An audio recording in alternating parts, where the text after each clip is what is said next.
Hi there, and welcome to the ultimate course where you'll become a master of modern web development by building real industry projects. I'm talking full stack e-commerce and social media applications.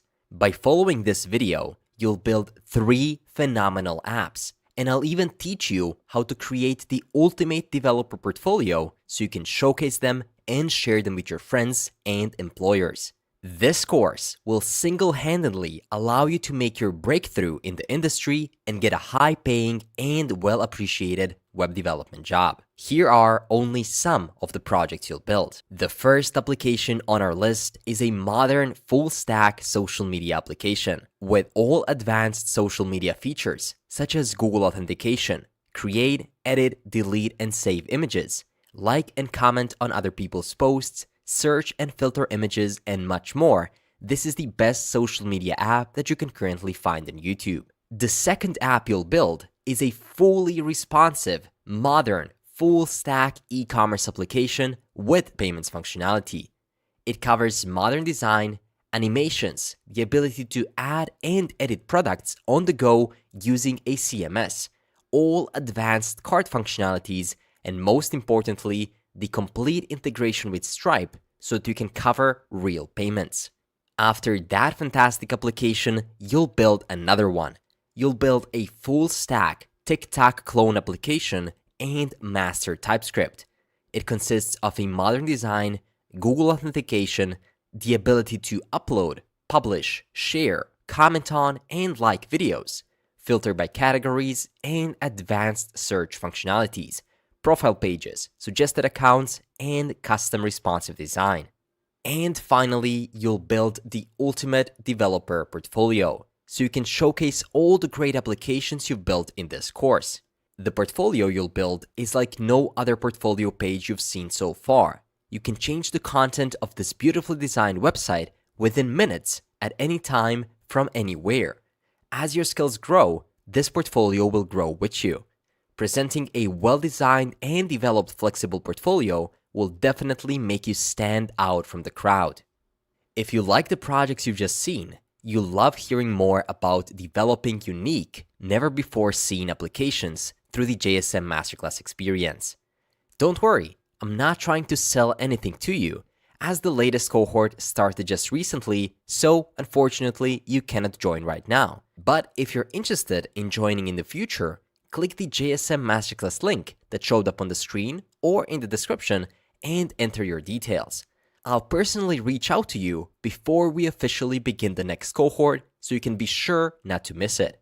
The JSM Masterclass experience will allow you to demonstrate advanced knowledge and expertise in coding web applications, showcase competency in problem solving, provide freelance clients and employers with the confidence that projects will be delivered efficiently and on time, and you'll be able to display excellence and humility about learned solutions, industry trends, and future innovations.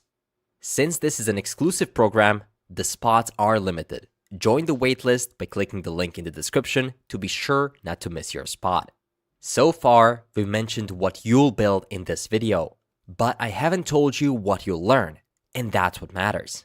In this compilation of videos, you'll learn advanced React best practices, such as folder and file structure, hooks, and refs, advanced state management of the entire application by using React Context API, Next.js best practices, such as static generation and server-side rendering.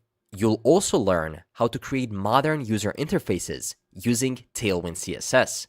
You'll learn how to integrate OAuth to log in and register users using Google.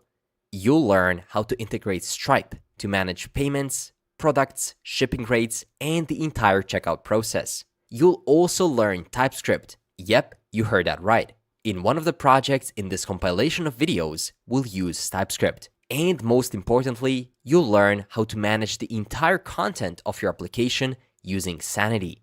Sanity is a unified content platform that'll make the making of our entire application possible. With that said, let's dive straight into the compilation.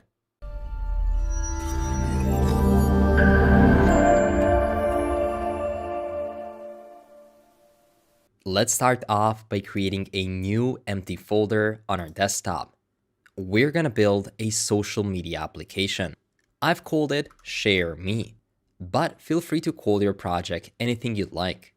Once you have your empty folder, open up an empty Visual Studio Code window and drag your folder in. Of course, you can use any code editor of choice. Personally, I prefer Visual Studio Code. Once your folder is open in your Visual Studio Code, let's expand this window. And there we go. Now we're going to open up our terminal by going to View and then Terminal. We can clear it. And now we're going to start off by creating two empty folders. We can right-click right here and create our first folder, which is going to be Share Me _ backend. And then finally, one more, which is going to be Share Me _ frontend. Of course, feel free to call this project anything you like and rename these as needed. The backend of our project is going to be where our Sanity configuration is going to be. Inside of our Share Me backend, we're going to create our entire Sanity configuration, meaning schemas for our comments, images, posted by, users, and everything else we need. We can of course start off by setting up Sanity. You can go to sanity.io or click the link down in the description and you'll see that content is indeed data. Sanity is the unified content platform that powers better digital experiences. In other words, it's going to help us to create seemingly a full stack application, but so much more easily. You'll be able to create an application where users will be able to upload their own data and you'll immediately get it through your React application.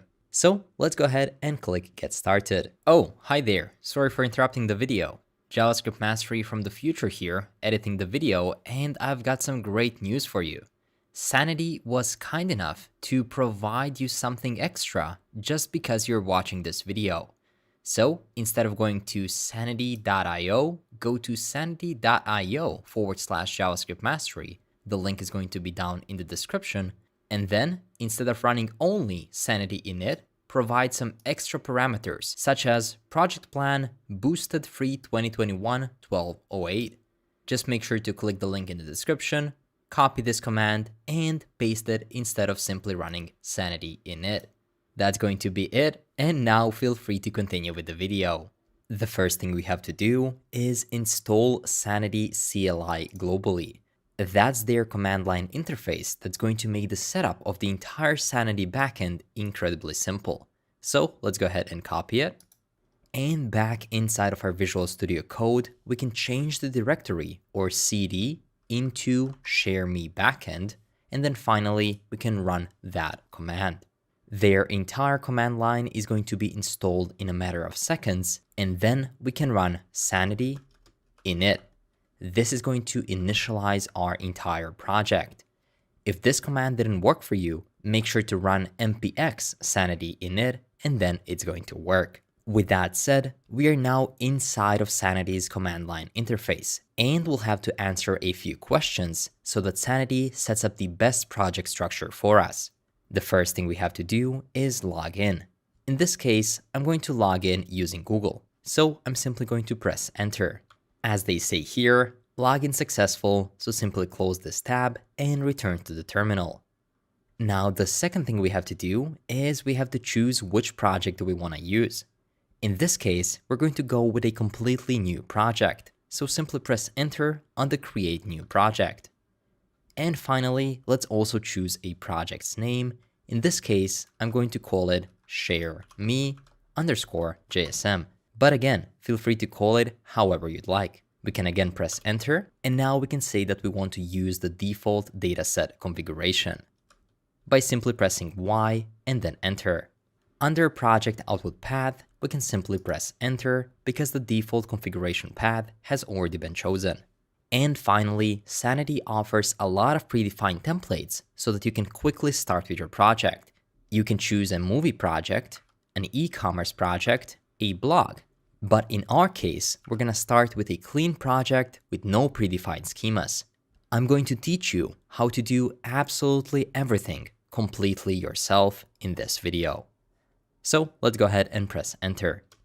Right now, Sanity's CLI is creating the default project files. As you can see, everything is being set up as we speak. Let's give it a minute and then we'll be right back. And the setup has been successful. Now we can run Sanity Docs to open up the documentation, Sanity Manage to open up the project settings, Sanity Help to explore the CLI manual, or simply Sanity Start to run our studio. So let's go ahead and run Sanity Start.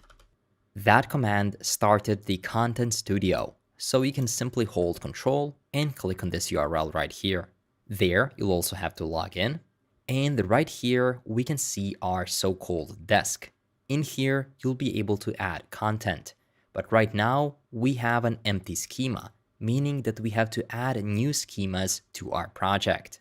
So for now, we can stop this from running by pressing Ctrl+C, and let's try checking out what Sanity Manage does. So Sanity Manage. And as you can see, this opened a newly created project right on Sanity Studio. But for now, we don't care about that either. What we care about is all of the files and folders that have been automatically generated inside of the ShareMe backend. Most importantly, our schemas folder. Right here, we have just one schema at the moment, as you can see right here, and then we'll have to create new schemas and types that we'll later on add right here. So how will our schemas look like? Well, let's go ahead and create our first schema right away. We can right-click right here, create a new file, and let's name it user.js. Inside of here, we can simply write plain JavaScript code, export default, and right there, we can set up some properties. Our user is going to have a name equal to user. Then we're going to have a title of that specific schema or a model, which is going to be user with a capital U. Then the type is going to be a document because each user is going to be a document. Then we're going to add the fields that that document is going to have, and that's going to be an array of a few objects.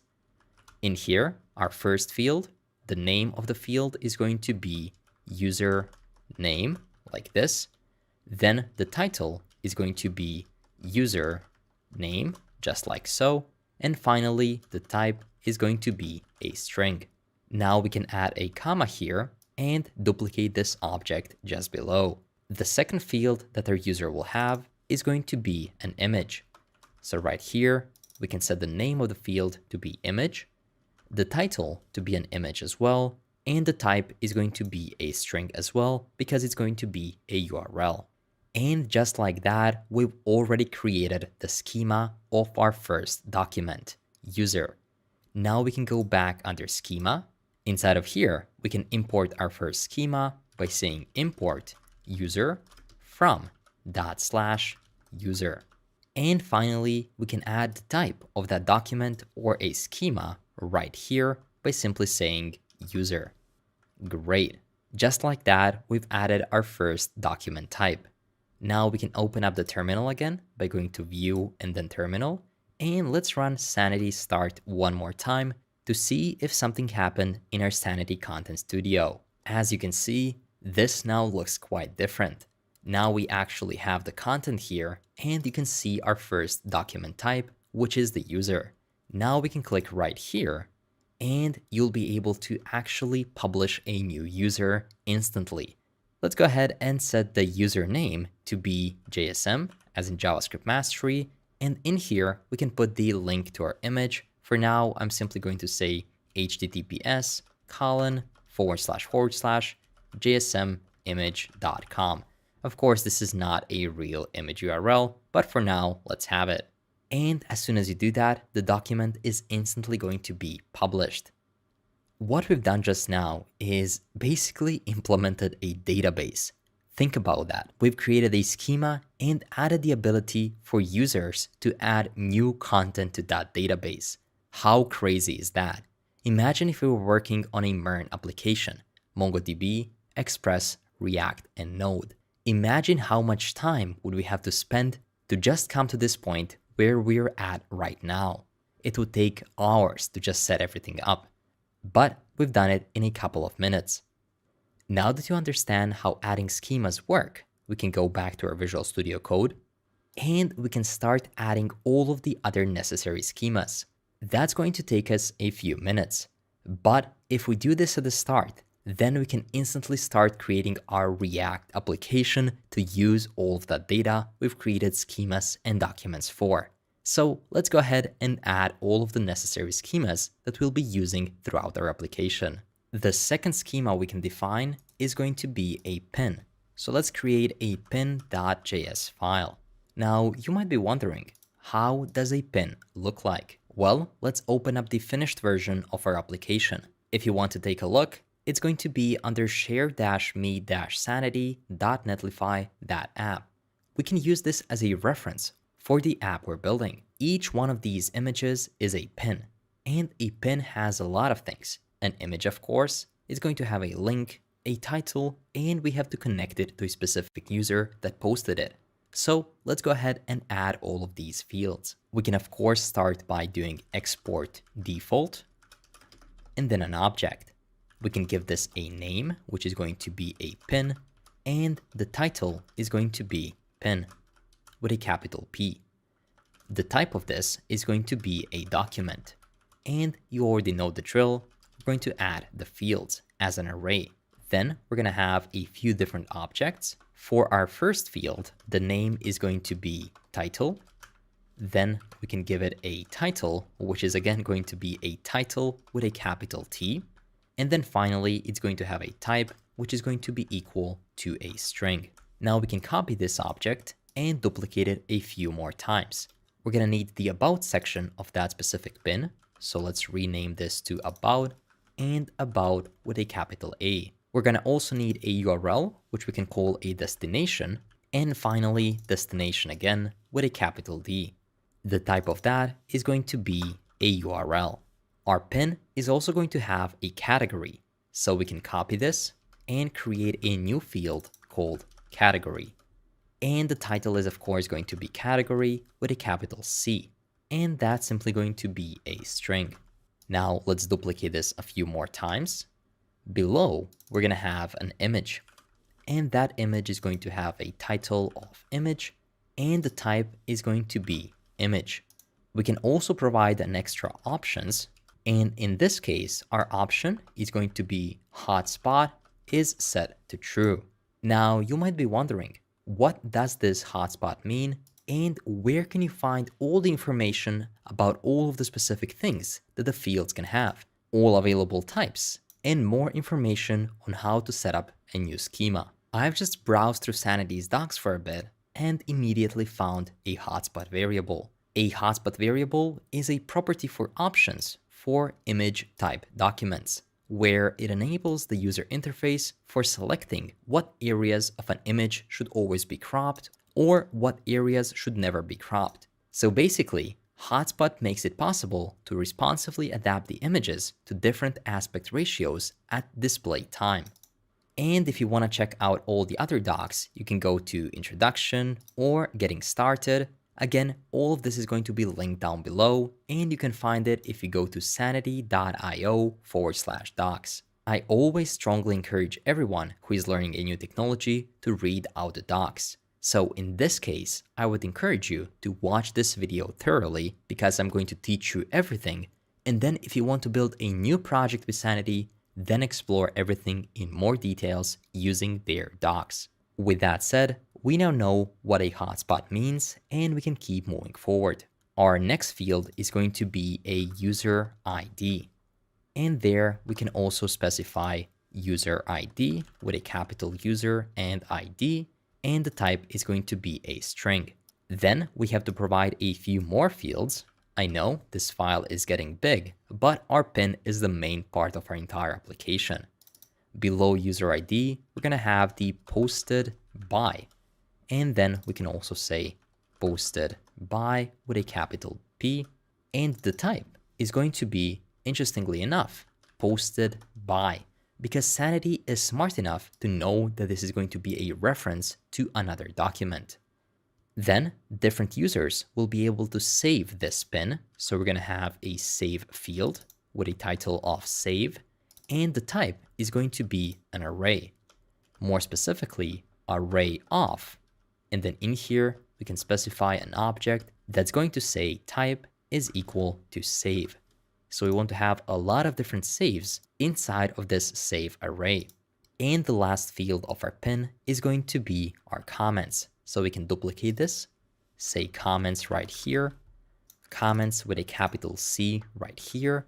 That's also going to be an array, but this time of type comment. That means that we have to create a new schema for documents save and also comment. So let's go ahead and create a new schema for our comment by saying comment.js, export default, and let's go ahead and give it a name, which is going to be simply comment. We can also give it a title, which is going to be comment with a capital C. Let's give it a type, which is going to be document. And finally, let's give it fields, which is going to be an array of two different objects. The first one is going to be name, and that's going to be a string equal to posted by. It's going to have a title posted by as well. And finally, a type equal to posted by. Finally, we can duplicate this one more time. And right here, we're going to have a field for the actual comment. So we can say comment. The title is going to be comment as well. And the type of that comment is going to be a string.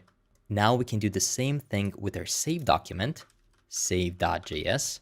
And for that, we can simply copy and paste the comment because they are incredibly similar. Instead of the name comment here, it's going to be save with a capital S. Posted by is going to stay the same. And in here, instead of the comment, we want to know the user ID of the user who saved that specific pin. So we can add it here, and the type is going to be string. And finally, the last piece of the puzzle is the posted by. So let's create a posted by.js, and we can say export default. The name is going to be posted by.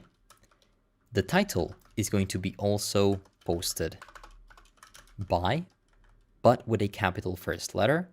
The type is going to be a reference, so this is a new type. And finally, it's going to be a reference to an object where the type is equal to user. So as you can see, Sanity made this so easy. This is almost like using plain English.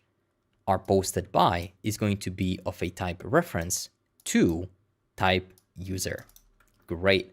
Now that we have all of these schemas, we can go back in schema.js and we can import all of them. So let's duplicate this 5 more times. The second one on our list is going to be pin. Then we also want to import comment. After that, we also need posted by. And then finally, we need save. And I think that's going to be it. So finally, we can add all of these schema types right here. That's going to be pin, comment, posted by, and save. And as soon as you save that and go back to Sanity Studio, you'll be able to see that this updated automatically. And now you can also create new pins with all of the fields that you mentioned right there. As you can see, the posted by is a reference, so you can actually search a reference for a user. And you can also see that the image is indeed an actual image upload. So with that said, you can easily create new users. You can create new pins that reference to specific users. You can create comments, and you can also see that the posts are indeed referenced. So this comment is going to belong to a specific post, and we can save specific posts, which is similar to liking that post. Great. With that said, our work on the backend is fully done. Now we can start creating our front-end application, and then later on, we're going to connect it to our backend. Phenomenal. It's been amazing using Sanity so far. It's really simple and efficient. In a matter of few minutes, we've created an entire database, and we can immediately start adding documents to that database. Just think about it for a second. But with that said, let's go ahead and start creating our front end. For our front end, we'll of course use React. In my personal opinion, the best JavaScript library for building user interfaces. We're going to use Tailwind CSS with React. Tailwind is a utility-first CSS framework packed with classes like flex, paddings, text center, and so on. Essentially, it allows you to create nice designs such as this one and the application we're gonna build without almost writing no CSS at all. The only thing you do is write utility classes. If you've never used Tailwind CSS before, don't worry, I'm going to teach you how to use it from the beginning. To initialize our React application, we're going to use the npx create react app command, of course. But Tailwind CSS offers a nice installation guide so that we can quickly pair React with Tailwind. The link to this setup guide is going to be down in the description, so make sure to visit it, and then we're going to copy and paste a few lines from here straight into our terminal. So first things first, we have to cd into our share me, and that's going to be front end. Great. So we can go ahead and clear this. Make sure that you're into share me and share me front end. Then you can simply go ahead and copy this line, but not the entire line, everything all the way up to my project. Then simply go ahead and paste it here. And instead of writing my project, simply write /. This is going to initialize the React application straight inside of the share me front end. You can press enter and that command is going to run and initialize a new React application. This process usually takes about a minute, so let's leave it be and I'll be right back. Great, our application has been initialized. We can go ahead and clear the terminal and we don't have to cd into our project because we're already there. As you can notice, now instead of the share me front end, you can see the code for our React application.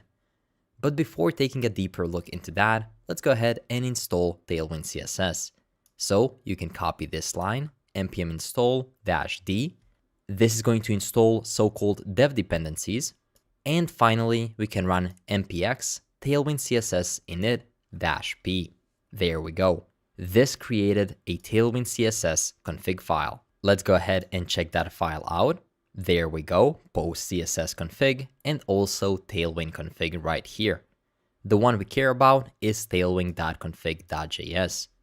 Inside of here, you can specify the content, you can specify the theme and the plugins. For this application, I've prepared a Tailwind config file, which I'm going to give you access to straight away, just so we don't have to write everything ourselves. You can find the link to the GitHub gist containing the entire Tailwind config down below. There we go. I just pasted it right here. I'm going to give you some time to go down in the description and paste it yourself as well. Throughout this application, there's going to be a few more cases where I'm just going to give you the code to something. And when I say something, I don't mean major pieces of code that make up the entire application. I just mean some general files which are mostly hard to type but don't contain any logic at all, such as this one. So don't worry, all the knowledge for this project, you're going to have it.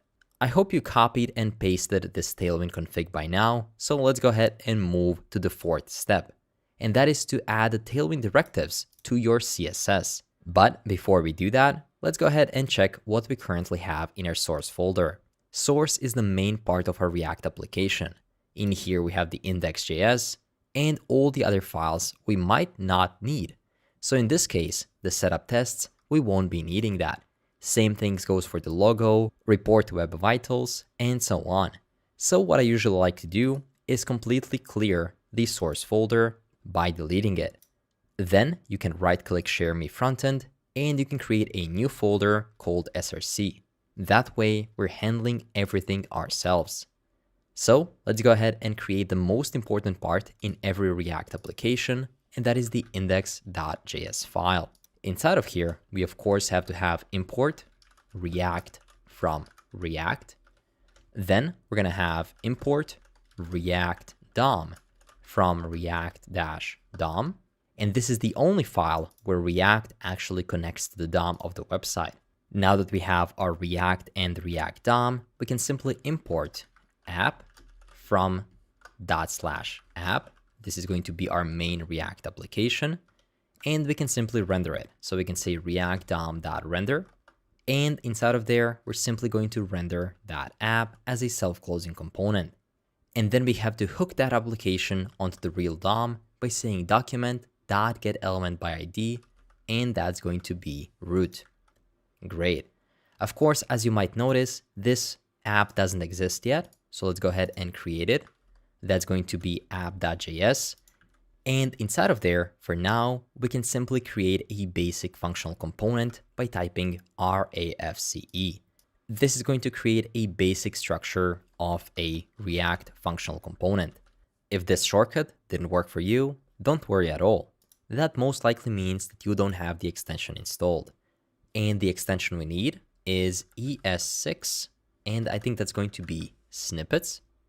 No, it's going to be ES7 React Redux GraphQL snippets. So just go ahead and install this extension.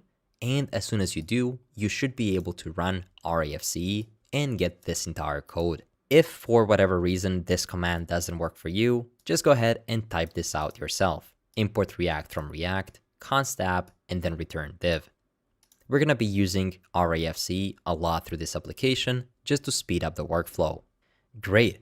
Now we have our app, and we can also create an index.css.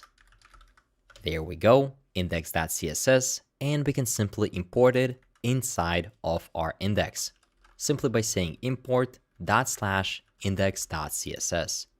And now we can finally continue where we left off with installing Tailwind. To install Tailwind, as you can see, we need to have that index.css, and we need to add these 3 lines. While we're here, we can also apply some general styles to our application. First, let's set up the default font family. We can do that by saying body, font-family, and that's going to be equal to Lato. And then we also can provide a backup font, which is going to be sans serif. Then we're going to provide a class called hide-scrollbar, and then :-webkit, and then -scrollbar. Like this, we can simply hide the scroll bar because we're going to use custom ones in our application. Great, that's it with our index.css file. And I think that's also done with Tailwind. We can of course test it out by providing some class names. So let's go ahead and copy these class names, go back in our application, and instead of a div, we'll render an h1 and provide these classes. Before we actually go ahead and run our application, let's install all other necessary dependencies for our project. To do that, we can expand our Visual Studio Code because we won't be needing that Tailwind guide anymore, close all of our files, and open up the package.json. This is where all of our packages are going to be installed. We can go to View, and then Terminal, and finally, we can install all of the necessary dependencies.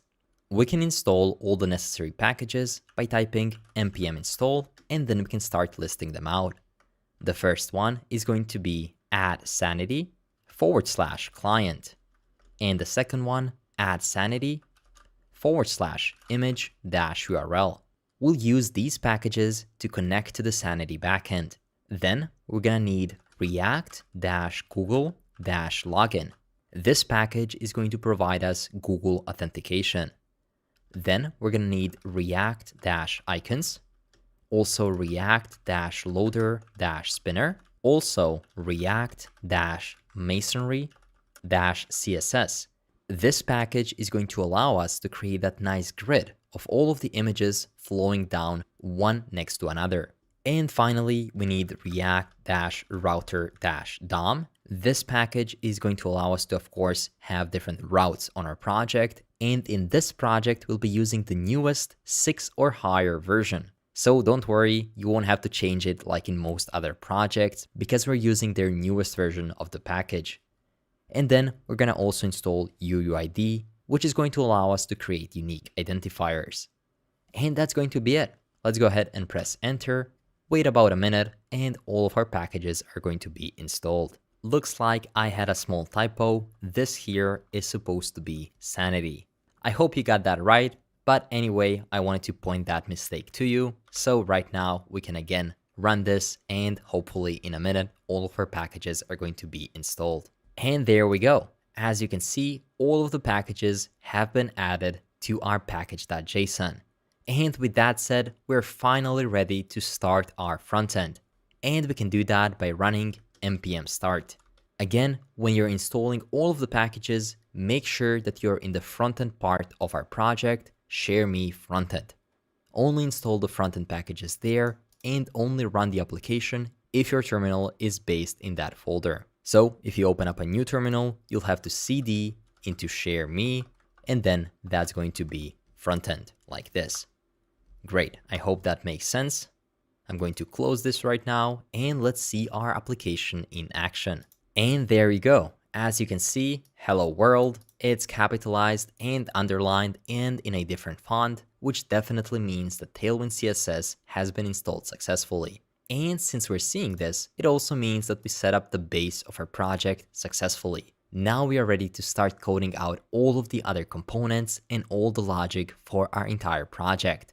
Let's go ahead and get started. Let's start off by wrapping our entire application into a React router. We can do that by importing right here inside of the index.js something known as a browser router as router, and that's coming from react-router-dom. Then we can simply wrap our app with it, like here. That's going to be router. And then we just put our application straight inside of it. There we go. Of course, let's space this out correctly and put a comma right here. There we go. Our application just became multi-page. But to implement those pages, we can go inside of our app.js, and inside of there, let's go ahead and import a few things. We're gonna import routes, also route, and use navigate. And these things are coming from react-router-dom as well. So for now, instead of this h1, we're simply going to render the routes. Before, this was a switch component, but react-router-dom decided to rename it. And then inside of there, we can have two different routes, which are self-closing components. The first route is going to have the path equal to login, and it's going to render an element like this. Element is equal to a self-closing login component. Of course, we haven't yet created this component, but we're going to create it soon. And now we can duplicate this line. The second route is going to be /everything. So basically, everything else that happens here is going to go to our home component. Of course, now that we have those components here, we have to actually create them. So let's go ahead and create a components folder. And we're also going to have a container folder. So let's go ahead and create that container. And a container folder is essentially the same as a components folder. But inside of the components, we're going to have smaller functional components. And inside of the containers, we're going to have larger components, such as home, that use multiple components inside of them. So our login is going to be a component. So we can create it right here, login.jsx. And let's go ahead and use the rafce command to quickly create a functional component that's simply going to say login. Now that we have our login, let's also create a new container component, which is going to be home.jsx. That's also going to be an rafce that's simply going to say home. Now back inside of our app.js, if our Visual Studio Code is smart enough, you can simply double click the component and simply press Ctrl space, and it should import it straight for you. That's a new thing that I learned. Maybe they added it recently, but it's extremely useful. And we can repeat the process for our home. That's just Ctrl click and then press right here. If that didn't work for you, no worries at all. You can just manually type import login from /components/login and import home from /container/home. And with that done, we should have two different routes. Let's go ahead and check it out. And looks like we have an error. And the error is that I accidentally put the components folder and the container folder outside of the source folder. So you can simply move them inside of the source folder. My bad. Let's go ahead and save it and test it out one more time. And there we go. As you can see, we have a home component right here. And if we go to /login, you can see that we have a login component. Of course, right now, these are just pieces of text, but we're going to implement entire pages and entire functionalities inside of these two components. Great. Let's move straight to our login functionality. As soon as we implement the login, we'll be able to log in and get to our homepage to show all of the different pins. So, login first. Inside of our login component, we can first import a few packages. Let's go ahead and import Google Login, and that's going to be imported from react-google-login. Then we can also import use navigate inside of curly braces, and that's coming from react-router-dom. Let's also import in curly braces again FC Google, and that's coming from react-icons/FC. This is going to be just a Google logo. And now we're going to need a few assets, things like images and logos.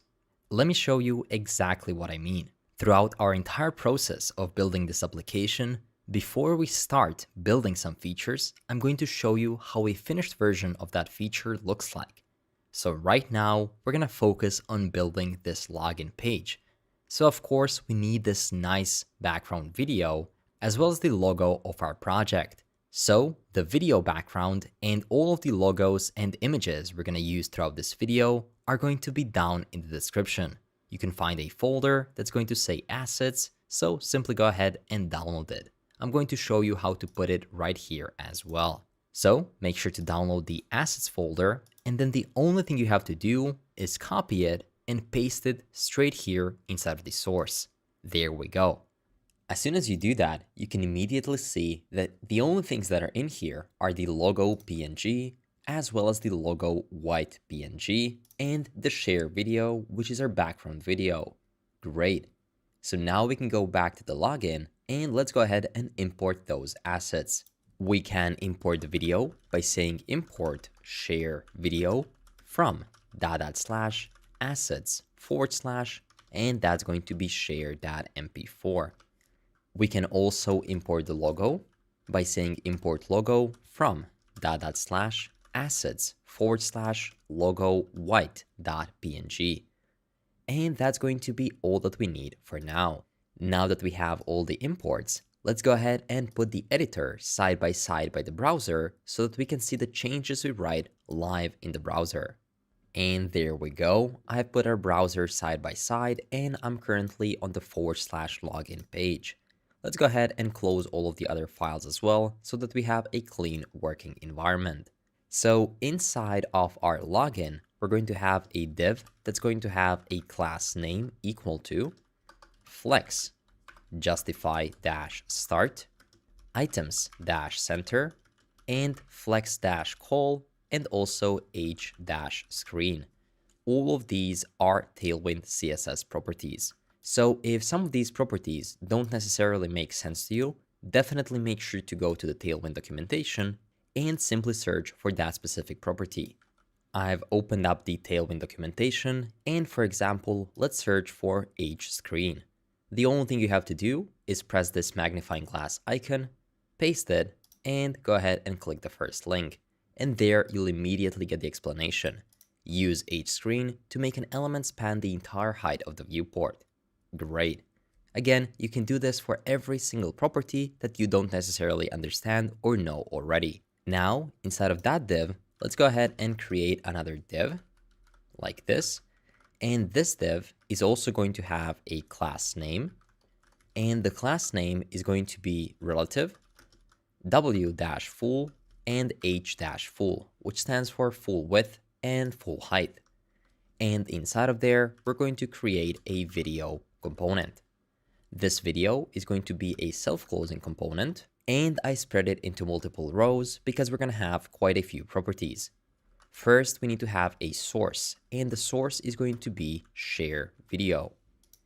As soon as you save that, you can notice that the video appeared right here, but we need to add some other properties to make it play. Let's say type is equal to video/mp4, and let's also set it to loop. So by default, it's always going to loop as soon as it ends. We can also set the controls to be equal to false, And we can also make it muted because we don't need any sound. And the most important thing is let's make it autoplay. That way, it's going to start playing as soon as it loads. Finally, we can give it a class name equal to W full and also H full and finally object-cover. As soon as you do that, you can notice that this video now takes the entirety of the screen, no matter how tall or how wide it is. Great. Now, just below that video, we're going to have another div, and that div is going to have a class name set to absolute, flex-column, justify-center, items-center, top-0, right-0. Just for good measure, we're also going to add left-0 and bottom-0. So we're basically positioning a div absolutely on top of our current div.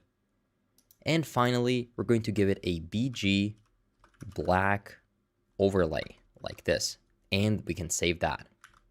As you can see, this provided a dark overlay over our current video. Now, inside of that div, let's go ahead and create another div, and this div is going to have a class name equal to p-5, which is just going to provide it some padding. Then we can create a self-closing image tag in there and create a source with the logo. And let's also give it a width equal to 130 pixels. And let's give it an alt that's going to say logo. There we go. Now we can see our Share Me logo at the center. And just below that, we need to create our Google login. So below this div, let's go ahead and create another div. This div is going to have a class name equal to shadow-2xl. And inside of there, we're going to call our Google login component as a self-closing component. But again, I'm going to spread it into multiple rows because it's going to have quite a few properties. We're going to have a client ID property, but for now, let's leave that empty because we need to get that client ID from Google Authentication. Then we're also going to have a render property, which is going to accept the callback function like this. And that callback function is instantly going to return something. So just put parentheses right here. And it's going to get render props as its first parameter. The only thing we want to render is going to be a button. That button is going to have a few properties. First of all, it's going to have a type is equal to button. Then it's going to have a class name equal to bg-main color. And just so we can instantly see something inside of there, put the FC icon, FC Google, which is going to be a self-closing icon. And we can give it a class name that's going to say margin right or MR4. And just next to it, we can say sign in with Google. Now, if we save this, we should be able to see that button. There we go. But as you can see, it doesn't look that good right away. So we have to provide some more Tailwind CSS classes.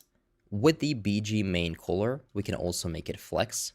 We can give it a justify-center property to center it.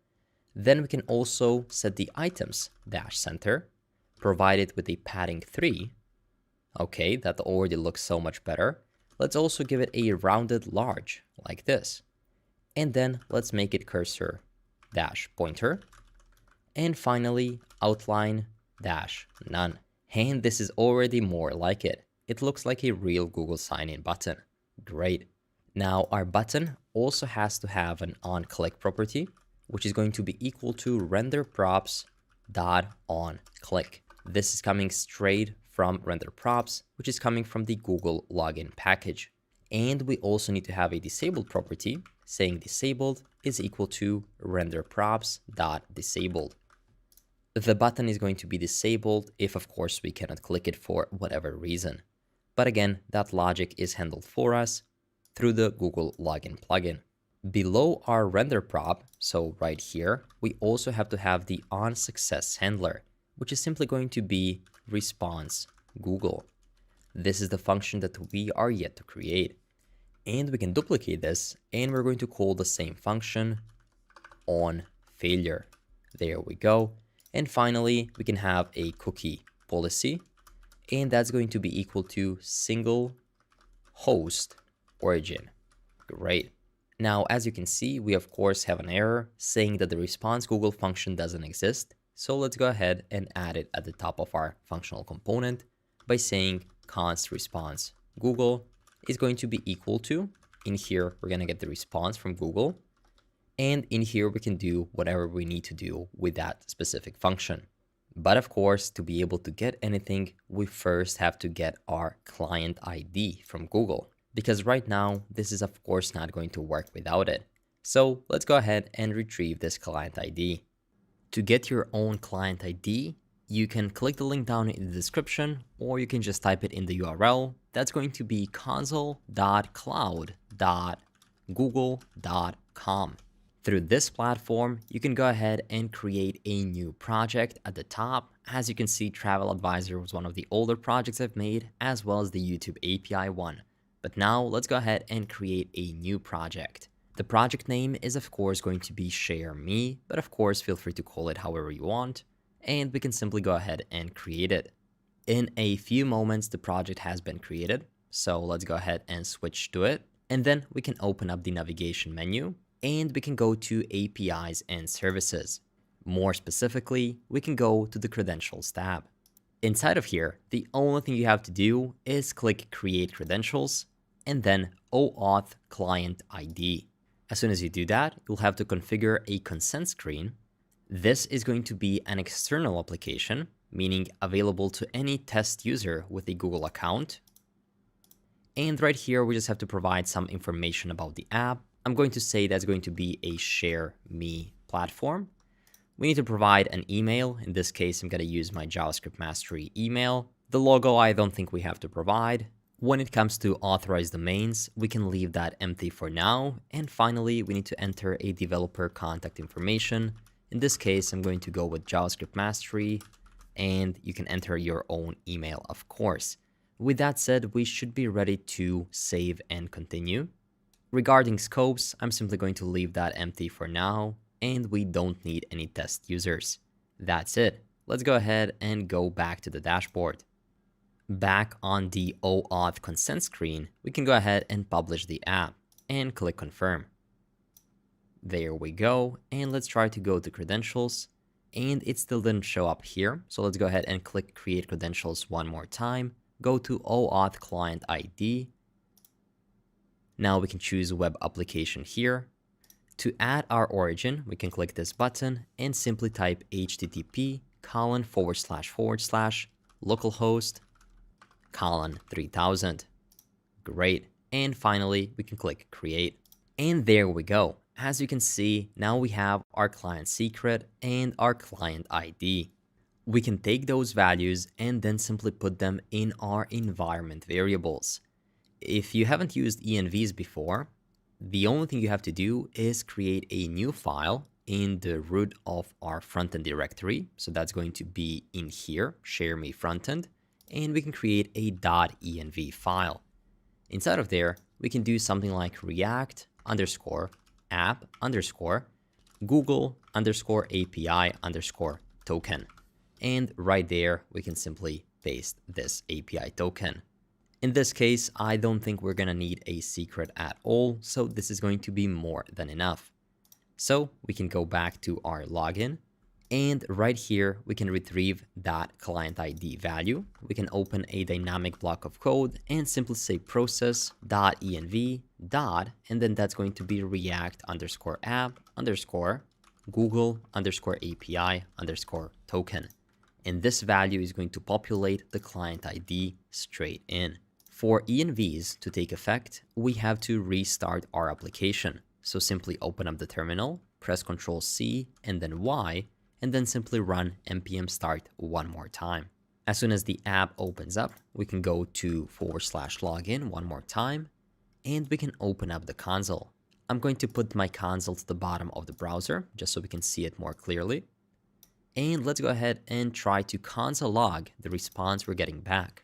So that's going to be console.log and response. Finally, let's try clicking sign in with Google. And a pop-up window appeared.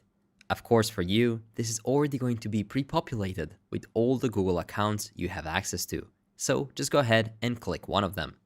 As soon as you did that, you can notice that you got a console log message containing all of our information to our Google account. We have the access token, Google ID, profile object, token ID, and the token object itself. So now let's go ahead and make use of this information. We can do that by first setting up our profile object to local storage.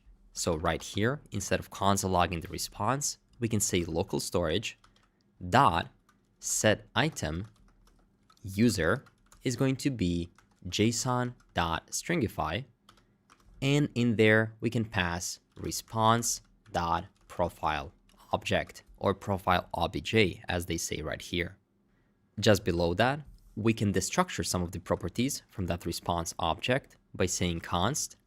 We want to get the name, also the Google ID, and finally the image URL, and all of this is coming from or is equal to response.profile obj. Great. Now the question is, what do we want to do with these values besides setting them to the local storage? And the answer is, we want to create a new sanity document for the user, and that user is going to be saved to the database. So let's go ahead and form the fields for that specific document. We can do that by saying const doc is equal to an object where the underscore ID is equal to Google ID, the underscore type is equal to user, then the username is equal to name, and finally the image is equal to image URL. This document here contains the fields that we have specified for our sanity user schema. We can do that if we go to Share Me Backend, Schemas, and then User. Right here, you can notice that the name of the schema is user, the type is a document, and the only thing it has is going to be the username and the image. The same thing we're passing here. You can notice that it also has some underscore properties like underscore ID or underscore types. This is just used for sanity to know which document are we creating. And in this case, it's the user. So now how can we actually connect the frontend to sanity to populate the database we've created just a few minutes ago? To do that, I'm going to expand this piece of code because we won't be seeing the results of our JSX anytime soon. We first have to create the logic to connect to our sanity. And we can do that by creating a new file inside of our source folder. We can call it client.js. This is the file for our sanity client side. In here, we can import, that's going to be sanity client, and that's coming from add sanity/client. And we can also import image URL builder from add sanity, and that's going to be image URL. Just below that, we can say export const client, and that's going to be equal to sanity client. And right here, we have to provide it with an object. So we call it as a function and immediately provide an object inside of it. So we need to have a few things. The first thing is going to be a project ID. For now, I'm going to leave it as an empty string. Then we have to have a data set, which is right now going to be production. Then we also have to have the version of the API. In this case, I'm going to say API version is equal to 2021, and that's going to be 11.16. Finally, we can decide if we want to use the CDN for our application, and this is going to allow us to more quickly show the images to people around the world. So we can say true. And also we have to provide the token, which I'm going to leave as an empty string for now. Finally, we can also create a builder, so const builder for our images, and that's going to be image URL builder, and we simply need to pass in the client. And finally, we can also export the URL for, which is going to be a utility function we're going to use. We're going to get the source as a parameter, and finally call the builder.image, and then pass in the source. The reason why I'm not explaining this in detail is because you can find it in their documentation, and this is something that they're going to use only if you work with images, as we do in this case. But again, this is not any special logic I wrote, This is something you can easily find on Sanity's documentation. So of course, our next step is to gather the project ID and the token for our project. And I think we can do that if we open up our terminal. We can go ahead and add a new terminal. We can cd into share me backend, and we can run sanity manage. This is going to open up the Sanity Studio. And right inside of here, we can immediately find our project ID. So let's go ahead and copy it. And we're not going to paste it straight here because we care about security. So we're going to add it to our .env. Inside of our .env, we can simply create a react underscore app underscore sanity underscore project underscore ID. And that's going to be equal to our project ID. But then we also have to find our token. And to find the token, I had to zoom this out a bit and go to API. And finally, you can go under tokens. Right here, you can add an API token. The name can be something like React-token, and we can provide Deploy Studio access. Let's save it. And there we go. You can find the token. Let's go ahead and copy it. And we can also paste it to our environment variables right here. That's going to be React App Sanity and token like this, all uppercase. And we can simply paste it right here. Great. Now that we have all of these values, we of course have to add them right here from environment variables by saying process.env.react underscore app underscore sanity underscore project underscore ID. We can go ahead and copy that thing and paste it to the token as well, but it's not going to be project ID, it's going to be just token. We can close our second terminal and we can again restart this one because we changed environment variables. So let's go ahead and simply press npm start. There we go. We can go ahead and close most of these files. So we're left only with the localhost 3000 /login. So now that we have our client back in login, we have to do something with this document. So of course, it would make sense to actually import that client right here. So import client from /client. And now that we have the document, we can simply say client dot and create if not exist. This is extremely useful. It's only going to create new documents if it doesn't already exist in the database. We provide in the document, and then we can provide a .then function. Essentially, we can specify what's gonna happen after we create a new user. And then we want to use the React router DOM navigation. First, we have to call it as a hook right here. Const navigate is equal to use navigate. And then right here, the only thing we have to do is say navigate, call that as a function. And the first parameter is just going to be a string to /.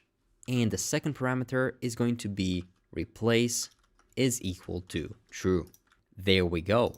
Now, if our response Google is successful, we should get redirected back to our localhost 3000 and our user should be created in Sanity's dashboard. Let's go ahead and check it out. Right here, I'm going to click sign in with Google. The pop-up appeared on my other screen and I'm simply going to choose my Google account. There we go. I clicked it, but nothing seemed to happen. So let's go ahead and inspect and see if there's something in the console. We can see that there are 3 errors here. More precisely, we can see that our request has been blocked by course policy. This is a really often happening error in React whenever you try to call some APIs. So let's go ahead and check why is this happening. The solution to this problem is most likely going to be in Sanity's Manager. So let's go ahead and go back to Sanity's Manager platform. Of course, you could go back to your backend terminal and then simply type sanity manage. But I want to show you a cool Chrome trick that you can do. Simply hold Ctrl, Shift, and then press T. This is going to open up the last tab you have opened. And we definitely did have this open just a few minutes ago, so just press Ctrl Shift T a few times and you should get to this specific page. API tokens. But again, if that doesn't work, definitely make sure to go to your backend terminal right here, cd into share me backend, and then press sanity manage. Once you get to this page, just add a course origin right here, and that's going to be http://localhost 3000. And we're going to also allow credentials. Let's go ahead and click save. There we go, requests from localhost 3000 have been enabled. Let's go back to our application and let's try pressing sign in with Google one more time. Even though you cannot see it right now, the pop-up appeared for me and I'm going to log in with my Google account. And this is good. This time we didn't get a course error, but we get a post error. It seems like our token doesn't have the right permissions. It says here, insufficient permissions. You need permissions to create documents. So let's go back to our Sanity Studio and let's go back to our API overview. We can go to /API and then to tokens. It looks like we didn't provide the right permissions for this token. So let's go ahead and create a new API token. In this case, we can call it simply React. And in this case, we need to provide read and write access to all datasets and not only deploy Studio. So we have to provide the editor permissions. Let's save that. And now we have this write token. So the only thing you have to do is copy this token one more time, go back to process.env or just the env, and simply paste this token right here to override the previous one. As soon as you do that, you can simply open up the terminal, go to the front-end part, press Ctrl+C to stop it from running, and then simply run it again by pressing npm start. That's going to open up our localhost 3000 /login, but now our Sanity token has the right permissions. Let's go ahead and try to sign in for potentially one last time. Again, the pop-up appeared and I'm going to log in with my own Google account. And there we go. We were redirected to localhost 3000, which means that the login has been successful. The last thing we can do to make sure that everything has been done 100% correctly is check out our Sanity database. To do that, we can go back to our terminal, create a new terminal, cd into share me backend, and then remember, we have to run one of the commands we ran at the start of this entire video.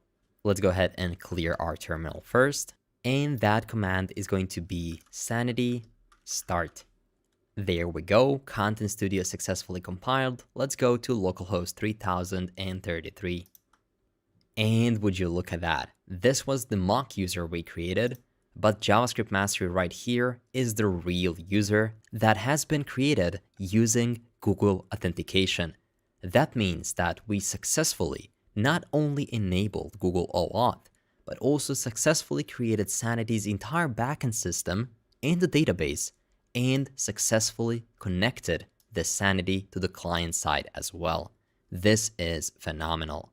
Now, it might be a good idea to keep this running as well, because from time to time, we will have to check what do we currently have in the database. So let's leave this running, just move to our front-end side and hide the terminal altogether. We're gonna leave this Sanity desk right here. We can also leave the Sanity manager right here, but the most important part is our localhost application. So now that we know that everything has been successfully connected and that our login page is completely done, we can finally focus on implementing our homepage. Let's go ahead and do that right away. To implement our homepage, we can of course go back to our code and let's go ahead and close everything besides the home container. Inside of the home container, we first have to import a few things because this is going to be a large container or a component. Let's go ahead and import the use state hook, as well as the use ref hook, and finally use effect hook. These are three most important hooks in React. Then we're also going to import a few icons by saying import hi menu like this, and that's coming from react-icons /hi. And then we're also going to import AI fill close circle. That's another icon coming from react-icons /AI. And then we're going to import three things from React Router DOM, and these are link, route, and routes. And that's coming from React Router DOM. we're going to also need two components that we're going to create on our own. So you can right-click the components folder and create a new file called sidebar.jsx. And inside of there, simply run rafce and say sidebar. Now we can repeat the process for the user profile component as well by simply right-clicking components, creating a new file called user profile.jsx. And inside of there, also run rafce and simply say user profile. Now inside of the home component, we can simply import them by saying import sidebar from /components/sidebar. You can duplicate that line, and then we can simply get the user profile as well. But now imagine if you have to import all of the components in multiple lines like we're doing right now. That would take tens and tens of lines. But there is a simpler and more elegant solution. What you can do is create one single index.js file inside of the components folder. There you can say export, in curly braces, default as, and then you can provide the name of the component, for example, sidebar, and that's coming from that/sidebar, and that's it. Now you can duplicate this line, repeat the process for every single component in the components folder, like login, and also do the same thing for user profile. Finally, in the home, the only thing you need to do now is import all of the components in one line by saying import in curly braces, that's going to be sidebar and user profile coming from straight from components. Great. This looks more convenient and more elegant. And if you have a lot of imports in a single file, this is definitely going to make it more readable. With that said, in this home file, we're going to also need the client, the same client we imported before in the login. So this is going to be import client from /client. We're going to also need the logo. So we can say import logo from /assets/logo.png. And we'll also need that second bigger component, which is coming from the containers. So right inside of the container, we can create a new file called pins.jsx. This is going to be our main view where we're going to display all of the images. This is again going to be a component, so we can run rafce and simply for now display pins. Now we can go back to the home and we can simply import. That's going to be pins, not in curly braces, and this is coming from /pins because we are in that same directory with the home as well. Great, this is going to be all that we need for now. Now let's start creating the JSX of our home component. To be able to more clearly see what we're doing, I'm going to collapse this just a bit so that we can see our browser side by side. There we go. Let's start creating our homepage, the main part of our application. Our div is going to have a class name equal to flex container. It's going to have a bg gray 50. If we save that, you might notice just a slight gray color. Then on medium devices, and we can do that by saying md colon, it's going to be flex-row, and on not medium devices, it's going to be flex-column. It's going to take the full height of the screen, and it's going to have a transition dash height, and duration is going to be 75. And the animation type is going to be ease out. So that's going to be just a slight animation as our div loads. Of course, we cannot see that right away, but we'll be able to see it soon. Then we're going to have one more div right here. And this div is going to have a class name equal to hidden. And then on medium devices, it's going to have flex, and it's going to be height screen, meaning it's going to take the full height of the screen, and flex is going to be set to flex-initial. It's important to understand these first two properties. This means that on all display types, the display is going to be set to hidden, but on medium devices, it's going to be visible and set to flex. That's because we're going to have two different sidebars, one for mobile devices and one for all the other devices. Inside of here, we're simply going to render our sidebar as a self-closing component. And you can see it's right here. Then, just below that, we can render another div. This div is going to have a class name equal to flex, md, hidden, So you can see it's the other way around here. Usually it's flex, and then on medium devices, it is hidden. And then finally, we can say flex-row. Inside of here, we're going to render out the icon, which is going to be HI menu. It's a self-closing icon, and it's going to have a font size equal to 40. It's also going to have a class name equal to cursor dash pointer.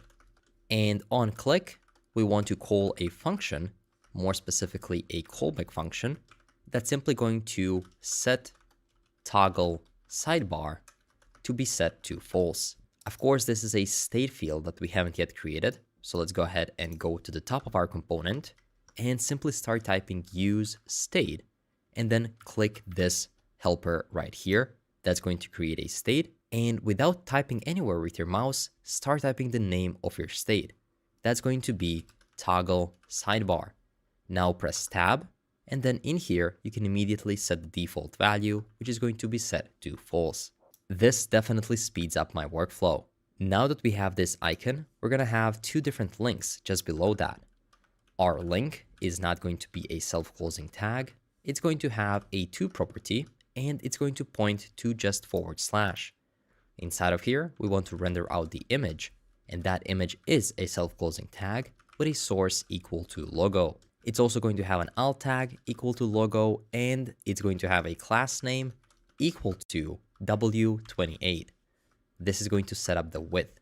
And right now, we can only see this sidebar. But if we decrease the width of this a bit, then you can notice that we have our menu button and we have our logo. So let's go ahead and increase the width of our code editor like this. And now we can continue with this specific sidebar. Below this link, we're going to have one more width, so we can basically duplicate it. And this one is going to point to, and that's going to be a dynamic block of code with a string user dash profile / and then user $._ID. As you can see, we don't know who this user is, but we can pull it straight from the local storage. So right here, we can say const user info is equal to, and that's going to be local storage dot get item. Remember, we already set the item when we logged in, and we're going to get the item equal to user. But then we have to check if that item is not equal to undefined, like this, because sometimes we won't have the access to the user. So if it's not equal to undefined, then we can use the json.parse to parse that item from local storage. So that's going to be local storage.getItem user. And then else, if we don't have the user, in that case, we're simply going to set that to be local storage dot, and we want to clear it because that means that something didn't went well. Maybe our user token expired. So you can see that we named this user info and not user. So how are we actually going to get the user? Well, we're going to get it from sanity rather than relying on local storage. So let's create a use effect right here. Again, you can use this helper right here, use effect. We're going to clear everything from in there, and this is going to be a component did mount, meaning the dependency array is going to be set to an empty array. Inside of here, we want to write a sanity query. So let's go ahead and create a new file, or more specifically, a new folder inside of the source folder called utils. This stands for utility functions, meaning functions that we're going to use across our entire code base, but we want to keep them in one specific place. And then we can create a new file called data.js because we'll be fetching sanity data from this specific file. Inside of here, we can create that query to get the user. So we can say export const user query is equal to a function, and that function is going to accept a user ID. Now inside of there, we need to write that query. So we can say const query is equal to a template string. Now bear with me. That's going to be asterisk, array sign, and then underscore type is going to be equal to user, like this. And also underscore ID has to be equal to user ID. And this user ID is going to be in string signs. There we go. This is our sanity query. As you can see, it is a specific syntax, but it doesn't look that hard. We're basically saying, try to get me a document of type equal to user and underscore ID is equal to user ID. And finally, from here, we can return that query. Now we can go back to our home JSX and we can import that user query at the top by saying import. In curly braces, that's going to be user query coming from /utils/data.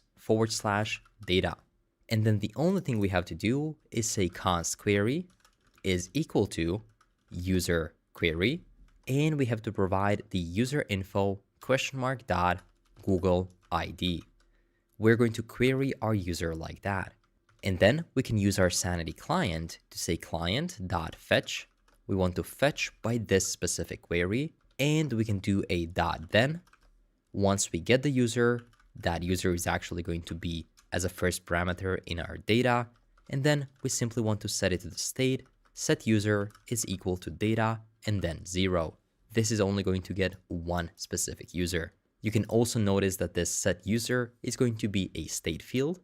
So right here, we can say use state. Again, use this helper right here and call that user, set user, and at the start, it's going to be set to null. Great. Now we're back to our JSX, where now we actually have this user ID. That's great.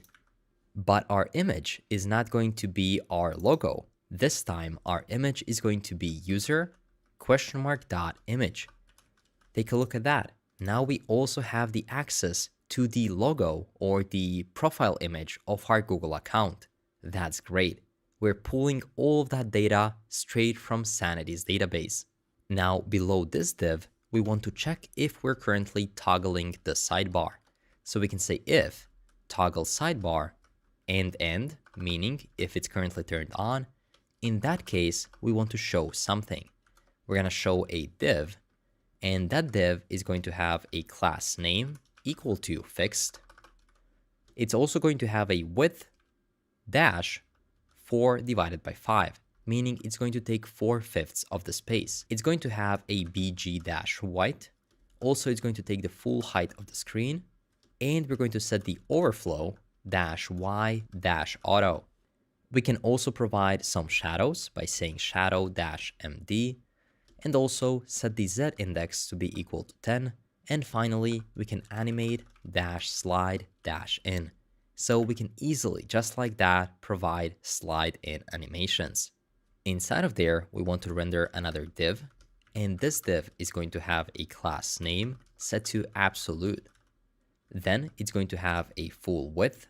It's going to be flex, justify dash end, and also items dash center and padding or p dash 2. Inside of there, we simply want to show an icon, and that's going to be AI fill close circle, a self-closing tag, where the font size is going to be equal to 30 pixels, and also class name is going to be set to cursor dash pointer.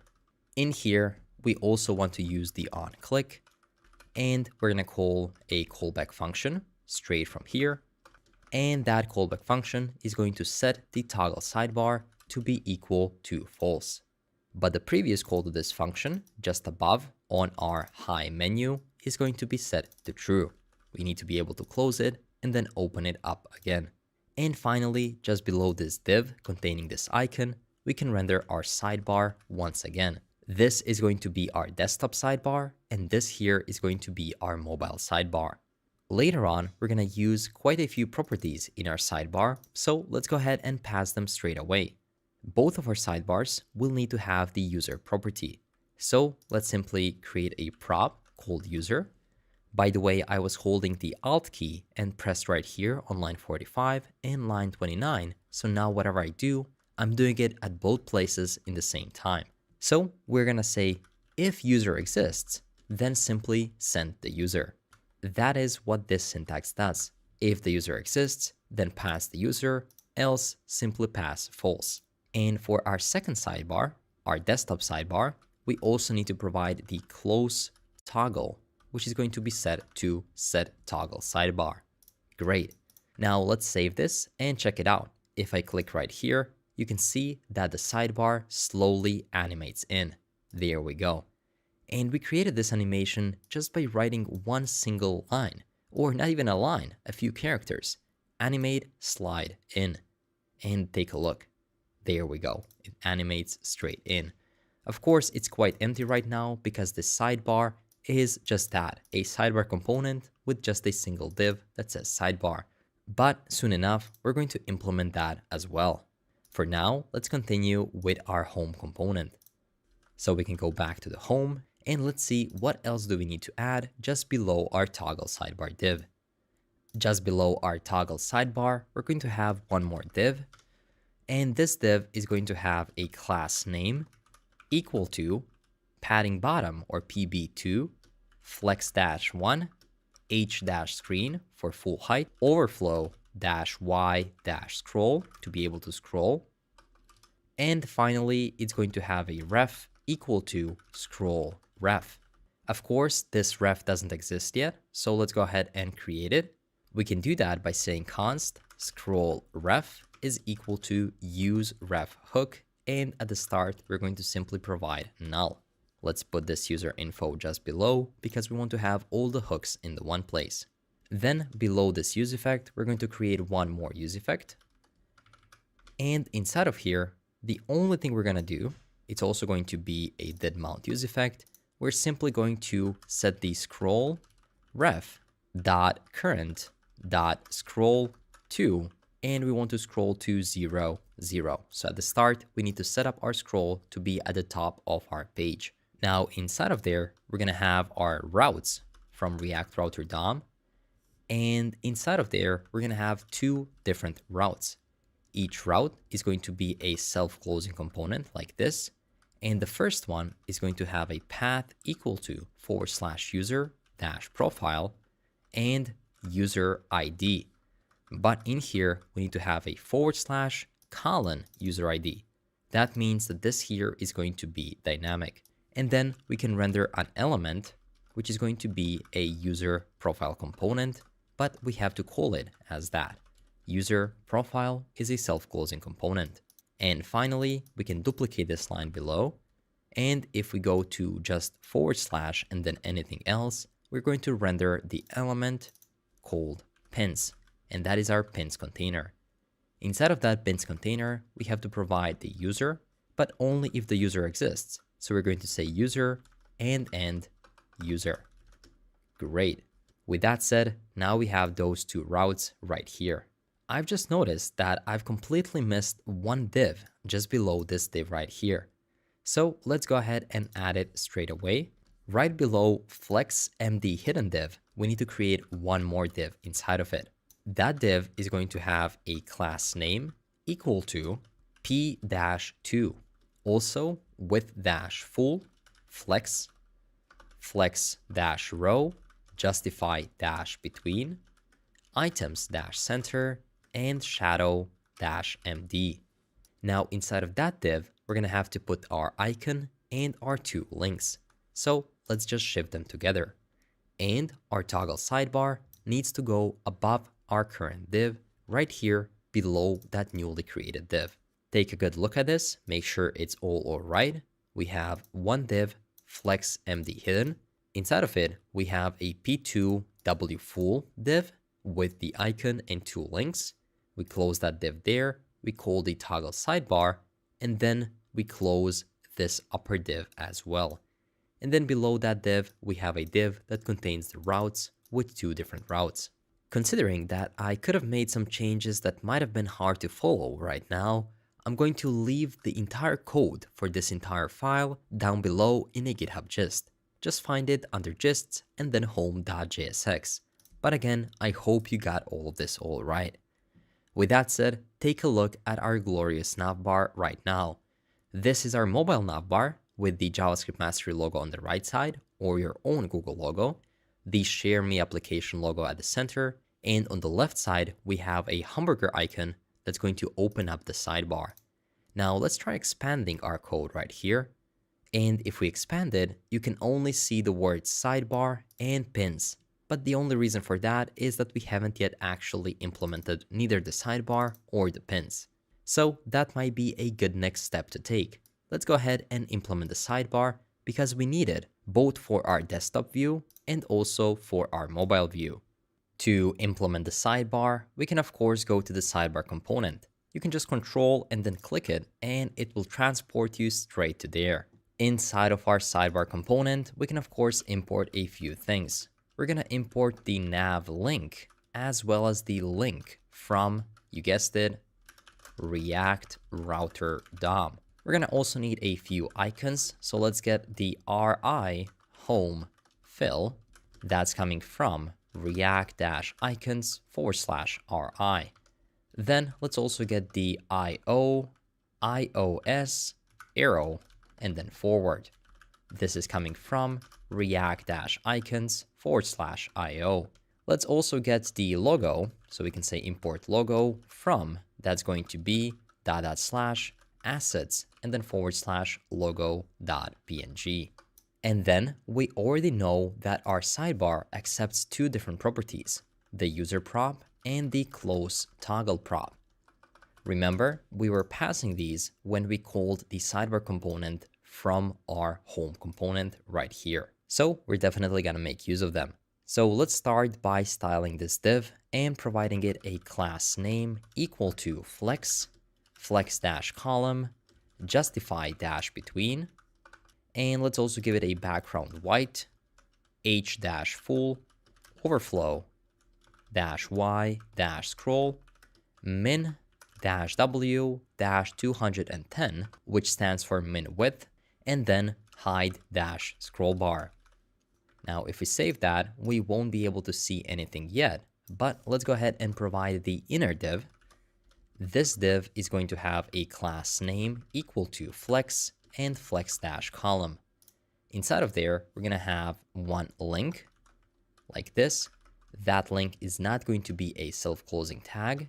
It's going to point to, and that's going to be /. We're going to also give it a class name equal to flex, padding x-5, gap-2, margin y-6, padding top-1, width is going to be 190 pixels, and items-center. And inside of there, we can simply render our image with the source equal to logo. Also, the alt is going to be logo. And finally, we want to give it the class name, which is going to be width-full. Okay, there we go. Of course, we have to close this string right here. And we have to add an on-click to this specific link. So let's say on-click. And on-click, we want to call the function called handle close sidebar, like this. And we can declare that function right here. Const handle close sidebar is equal to an arrow function. And there we simply want to check if close toggle is not equal to undefined. This can simply be written as if close toggle exists. In that case, simply call close toggle, and that's going to be false. The reason why we're doing this is because in home, in here, we are passing the set toggle sidebar as close toggle, and here we're not. So we only want to be able to call this function if close toggle exists. Great. As you can see, that added this logo right here. Now let's go ahead and add a div just below that logo. This div is going to have a class name equal to flex, flex-col, and gap-5. Inside of there, we want to have a few navigation links. So right here, let's create a nav link. That nav link is going to have a to property, same as the link did, just to /, and it's going to have a class name. Now for the class name, we want to use a dynamic block of code because we want to check if it is active or is it not active. So if this specific nav link is active, then we can create a callback function and we can destructure the isActive property straight from here. This is something given to us by React Router DOM as soon as we use the nav link component. And right here, we can say if is active, In that case, we want to render the is active style, else we want to render is not active style.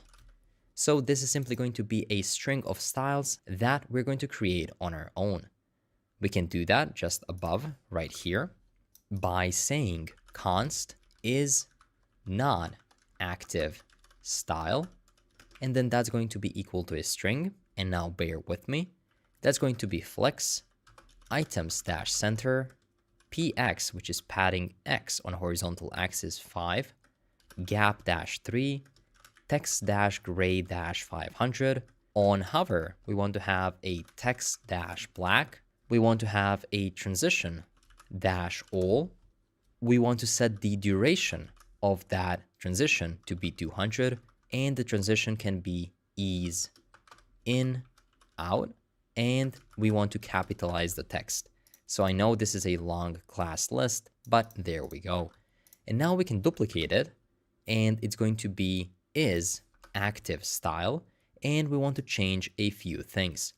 Flex is going to stay the same for the item center, px5 gap 3, but now we're going to start by changing the text color. So we won't have text gray 500, rather, instead of that, we're going to have font dash extra bold, border dash r dash 2, border dash black, and then we can remove this hover right here, and we're going to leave in the transition. Great. So now if we save that, later on, as soon as we add the nav links, you're going to notice the difference between the active navigation link and the not active navigation link. For the first one, we can simply provide the link icon, RI, home, fill. And then just below that, we can say home. There we go. As you can see, this is our nav link, and it is currently active because we are on the / route. And the React router is smart enough to immediately know that by this route right here. Then below this nav link, we're going to have an h3, and this h3 is going to have a class name equal to margin top dash 2, px dash 5, text dash base, and also 2xl colon text dash xl. And inside of there, we're going to say discover categories. There we go. So now you can see this h3 as well. And now our next goal is to loop over the categories. Of course, later on, we're going to save those categories in Sanity's database. But for now, we can simply create a mock array of our categories. So let's say const categories, and that's going to be equal to an array. Each category is going to have a name and an image. So right here, let's just create the names for all of the categories. That's going to be name is equal to, let's say, animals. Then we can duplicate this. The second object name is going to be set to wallpapers. Then for the third one, let's do something like photography. For the fourth one, let's do gaming. And let's do coding for the last one. Great. Now our goal is to map over these categories just below this h3. Let's do categories dot slice, and we want to slice them from 0 and then to categories dot length -1, because later on the last category on our list is going to be other, and we don't want to have that other listed as a category. Once we slice them, we want to call a dot map on it. So dot map. In here, we're going to get an individual category, and we want to render a piece of JSX. So make sure to just use normal parentheses. For each of our categories, we want to render a nav link. That nav link is going to point to, and that's going to be a dynamic string that's going to go to /category / and then category dot name. To our above nav link, we forgot to add the onClick property, which is simply going to handle close sidebar. And now we can copy the class name and the onClick and also add it to this specific nav link, because they're all going to behave the same. We want to know if they're active or not, and we want to close the sidebar once we click something. But for this one, we also need to provide a key because we're looping over them. and the key can be category.name because they all need to be unique. And finally, inside of there, later on, we're going to render an image. But for now, since we just have the name of the category, let's simply render category.name. And there we go. As you can see, all of our categories appeared. And now if we click on one of them, like animals, you can see our sidebar closed. But now that is the selected nav link.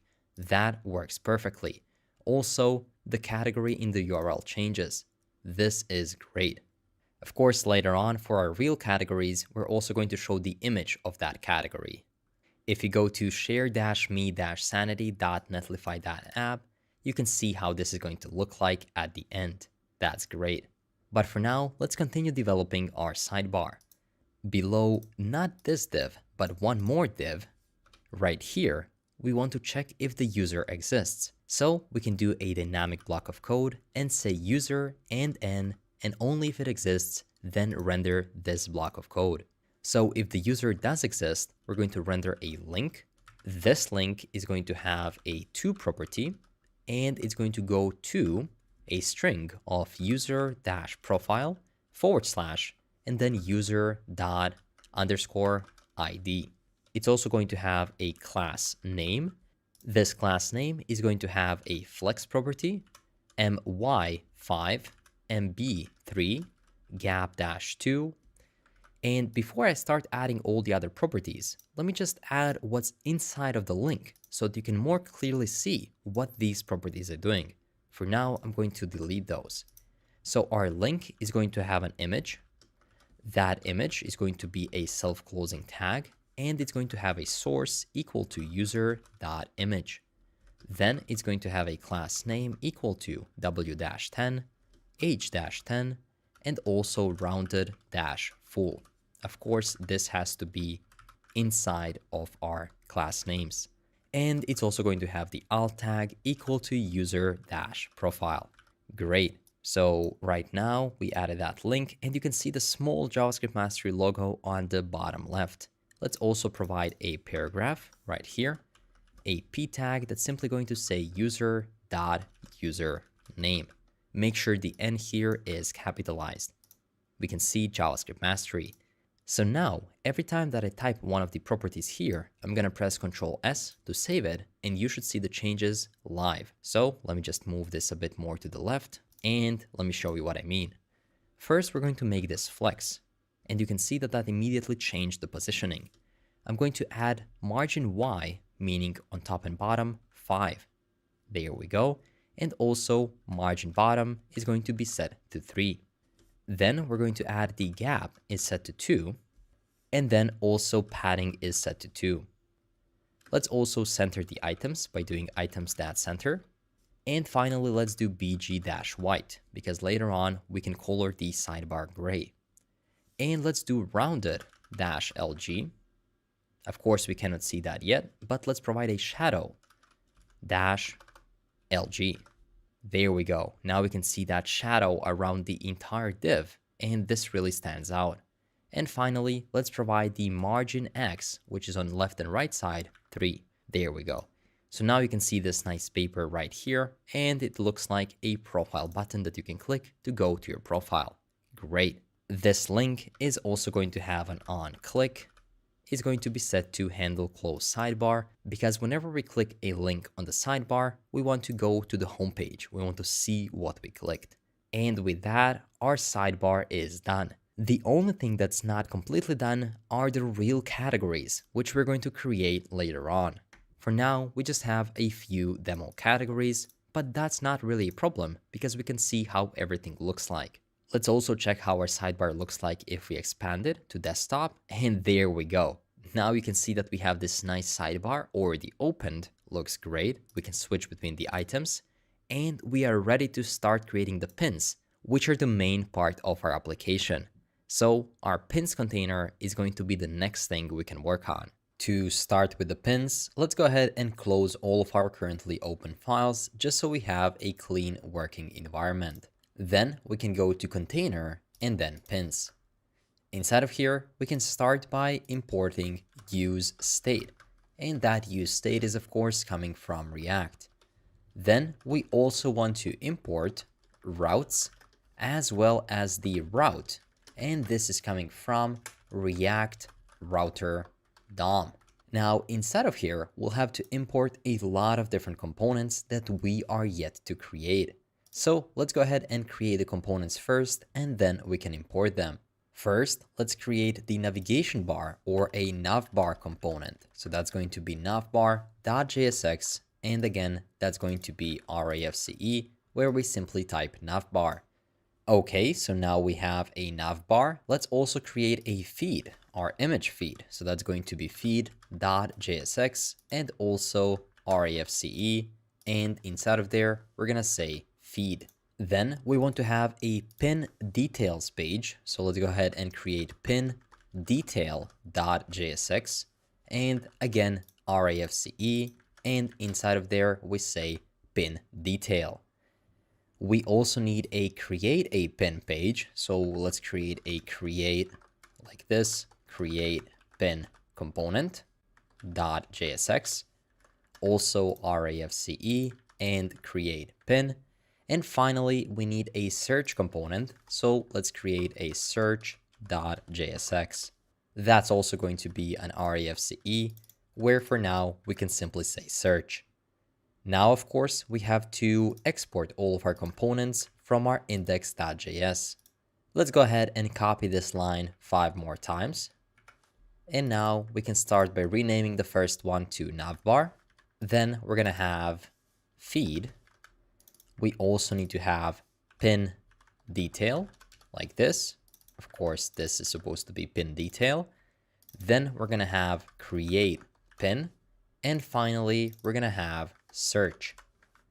With that said, we can close all of these components, go back to pins, and now we can import them by saying import in curly braces, navbar, feed, pin, detail, also create, pin, and finally search. And all of this is coming from / components. Great. Now, inside of our pins, we're going to have a search term state. So let's go ahead and create a search term. And at the start, it's going to be set to an empty string. Why are we creating this search term inside of the pins component and not inside of the search? Well, because we need to share it across multiple components. Our navigation bar is going to have access to the search as well as the search itself. So let's go ahead and start creating the JSX. Our div is going to have a class name, px2, as well as the md px5. Then inside of there, we want to have one more div, and this div is going to have a class name, bg-gray-50. Great, that's barely visible.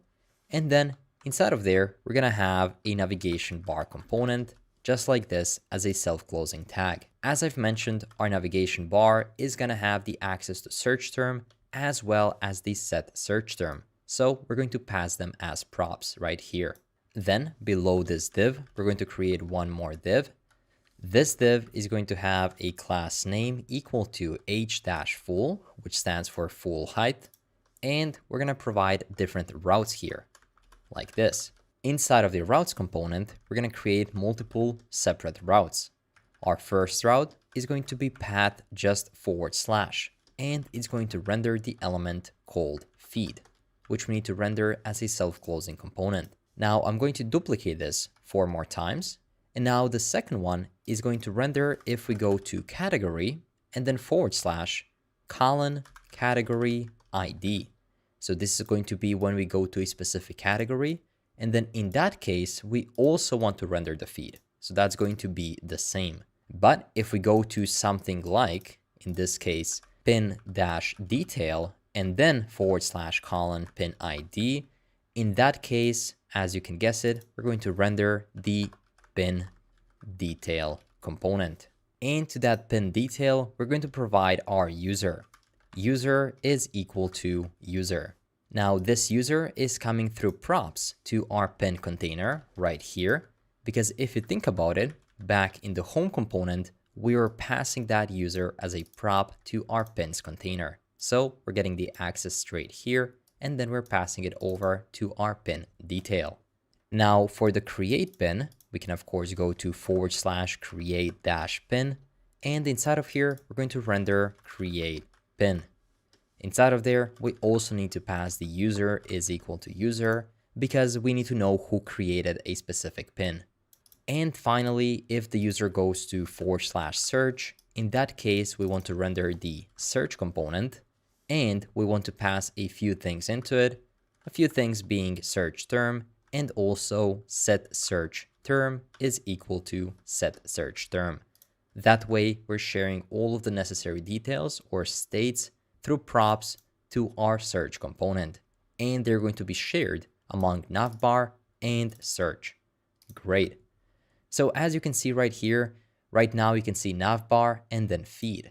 But if we go to something like pin detail like this, then you can notice that now you can only see the navbar. But if we go to pin detail /1, for example, you can see that we can actually see the pin detail. Same thing if I go to search, you can notice that now we can see the search component. So one thing that's going to be shared among all of these components is the navbar. So let's go ahead and create the navigation bar component first, and then we can focus on each one of these individual routes. To create our navigation bar component, let's hold Control and then click on navbar. We're going to be transferred right here, and we can import a few things from React Router DOM. These things being link and also the use navigate hook coming from React-router-DOM. We're going to also import a few icons. These are going to be IO, MD, add, as well as the IO, MD, search. And these are coming from React-icons/IO. Now, inside of our navbar, we're getting search term, as well as the set search term, and also the user coming through as props. Inside of here at the top, we can initialize our navigate hook by saying const navigate is equal to use navigate. And this is the same as redirect in one of the previous versions of React Router DOM. So now that we can navigate and now that we have all of our search terms and user here, we only want to show the navigation bar if the user exists. So if there is no user, in that case, we want to return null. Else we want to show our navigation bar. So for our navigation bar, we're going to have a class name equal to flex, also a gap of 2. On medium devices, the gap is going to be 5, width is going to be full, margin top is going to be 5, and padding bottom is going to be 7. Now, if I save this, you won't be able to notice any changes right now, so we have to add a few more divs. Just inside of this div, I'm going to create one more div, and this div is going to have a class name equal to flex, also justify-start. It's also going to have items-center. We can give it a width-full, padding x2, rounded-medium, bg-white, border-none, and also outline-none. Let's also make it focusable. So we can say focus-within, and then shadow-small. So if we focus it, then it's going to have a shadow. Of course, this is still not noticeable because we have to add something to inside of that div. So right here, let's provide the IO MD, and then that's going to be search. So IO MD search, which is going to be a self-closing icon like this. Let's give it a font size equal to 21. And also let's give it a class name equal to margin left ML1. And we cannot see it yet, but let's go ahead and add our input as well. So our input is going to go just below our search right here. An input is going to be a self-closing tag, but it's going to have a lot of properties. The type is going to be set to text. On change, we simply want to call the set search term. So right here, we can provide a callback function where we get the event, and then we call set search term is equal to e.target.value like this. Then we also want to give it a placeholder, and that's going to be equal to search. We also need to provide the value, and the value is going to be search term. And we can also do something if we focus. So we can say on focus is equal to, and then a callback function where we can say navigate and then to/search. If we do this, then we're going to move from the basic feed to our search feed. And let's also give it a class name equal to p-2 width-full, bg-white, and outline-none. Great. Now, we still cannot see this navigation bar at all. That must mean that the user doesn't exist. Let's try removing this check and see if that is really the case. And there we go. Now we can see our entire search in its full glory. It's possible that I made a bit of a pause from recording, and that's why I got logged out of my Google account. So let me just go quickly to log in and simply sign in one more time. There we go. I signed back in. And now if I bring this back, I still cannot see that. Let's see if we're passing the user properly to our navigation bar. So I'm going to look to all the places where I'm calling the nav bar, and that's only here. So we indeed are not passing the user as a prop, and that's completely my mistake. We have to pass our user right inside of here. And as soon as we did that, you can now notice that the search is there. Great. So below our input and below the div containing that input, we can create another div. And this div is going to have a class name equal to flex and also gap-3. Now inside of there, we're going to have two different links. The first link is going to contain an image. And this image is going to simply have the user's image. So that's going to be user.image. We can have the alternative tag, do something like user-image. And also we can set the class name equal to width-14, height-12, and rounded-lg.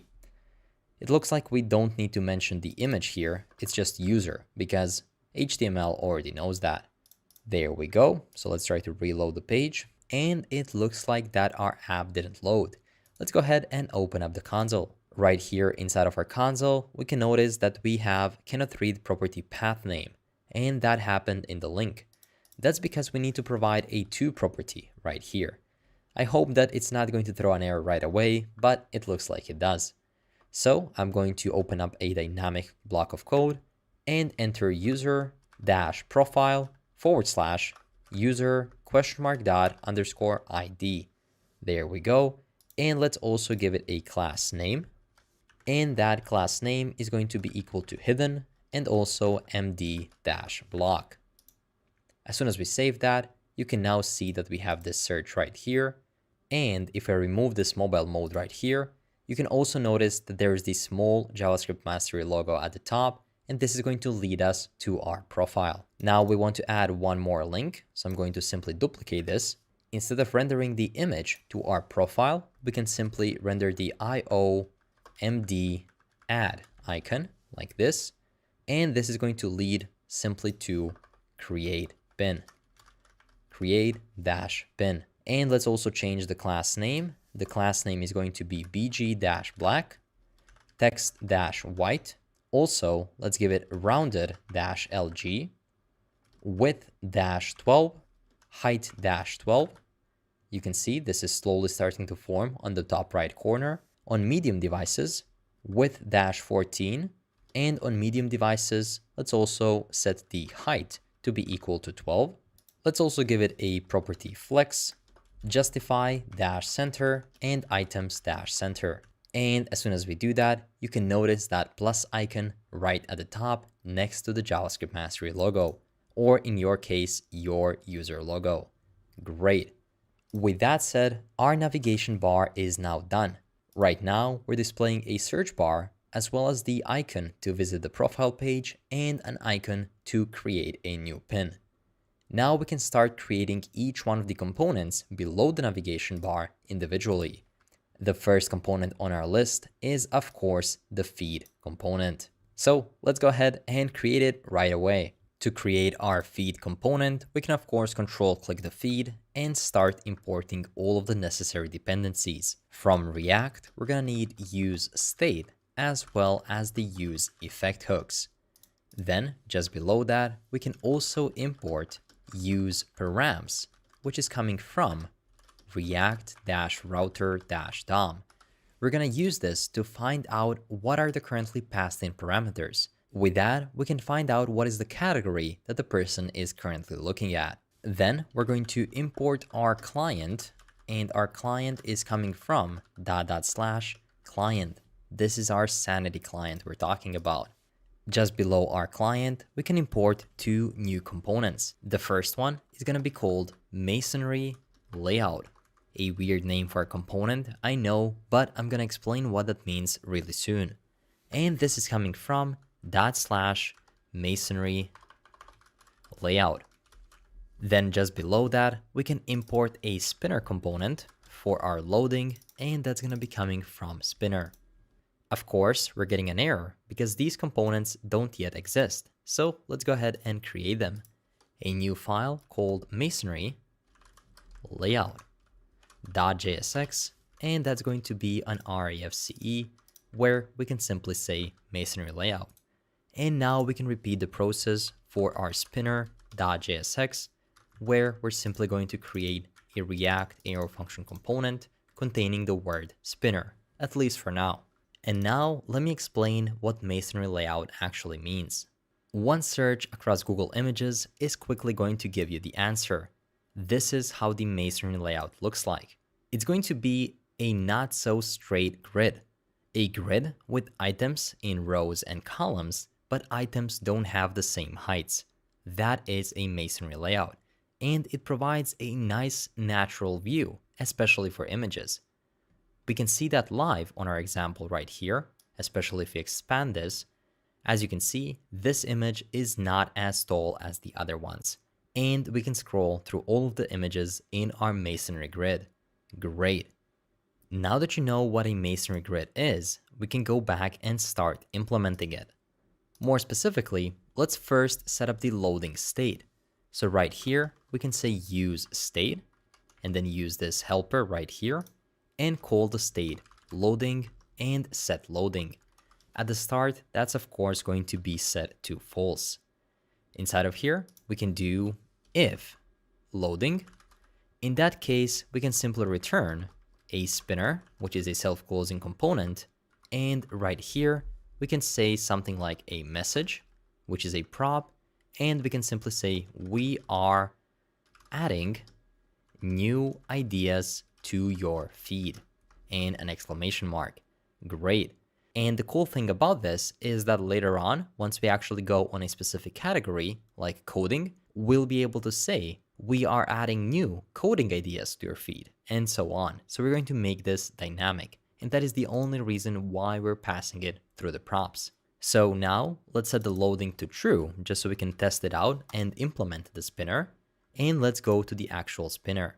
Inside of here, we're gonna import loader, which is coming from react-loader-spinner.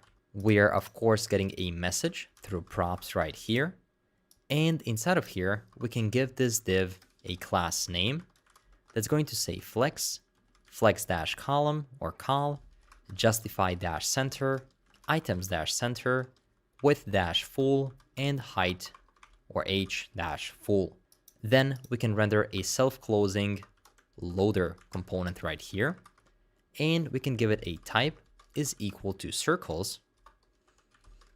We can also give it a color, which is equal to 00BFFF. We can give it a height, which can be something like 50, and a width, which can be around 200. Finally, let's give it a class name, which is margin or M-5. And just below that spinner or loader, we can render a paragraph, which is going to have a class name equal to text-lg, text-center, and bx-2. And it's simply going to render out our message. Let's go ahead and save this, and then we can close this file and go back to our feed. Remember, right now we are on the search, but if you click share me, that's going to bring us back to our feed. And as you can see, we have these nice circles loading and saying we are adding new ideas to your feed. Great, our loader is now done. Of course, we're going to set that to false at the start, and we actually have to think about how are we going to fetch the posts, and then we're going to turn on and turn off the loading. To fetch the posts belonging to a specific category, or just to fetch all of the posts in general, we'll have to use Sanity's querying language to actually query those posts from our Sanity database. Let me show you what I mean. First, we have to create a use effect. And this use effect is going to be called at the start of our application, meaning on component did mount, but it's also going to be called anytime that our category changes. And how are we going to know if the category changed? Well, we can look at the URL. So right here, we can say const get the category ID in curly braces, and that's going to be equal to use params, and we call it as a hook. This is provided for us by React Router DOM. Now that we have that category ID, we can use it right here in the dependency array to recall our use effect every time that the category changes. So in our use effect, we're going to have an important if statement to make. If there is a category ID, meaning if we are searching for a specific category, then we want to do something. But if we're just on / or / feed, in that case, we want to search for all of the categories all together. So in that case, we can have this else right here. So as soon as we start searching for something, we can set the loading to be equal to true. And then remember what we were doing before. We have to set up a query. We were doing that when we were fetching a specific user. We can search for client.fetch, and then you'll be able to see where we used this specific syntax. You already wrote one Sanity query for fetching the user data. Now we have to create one to fetch category posts and also to fetch all posts together. So if we're searching for posts from a specific category, then we can say const query is equal to search query, and then we can pass in the category ID. Of course, this search query is something we are yet to create. To create this search query, we can go back to our utils and our data.js. Inside of here, we can say export const search query, and we're going to have a parameter in there, which is going to be a search term. We're going to pass that from our frontend, from our component. And then in there, we want to create a query. Const query is equal to a template string like this. And it looks like I'm missing an arrow sign right here. There we go. And now we need to write our query.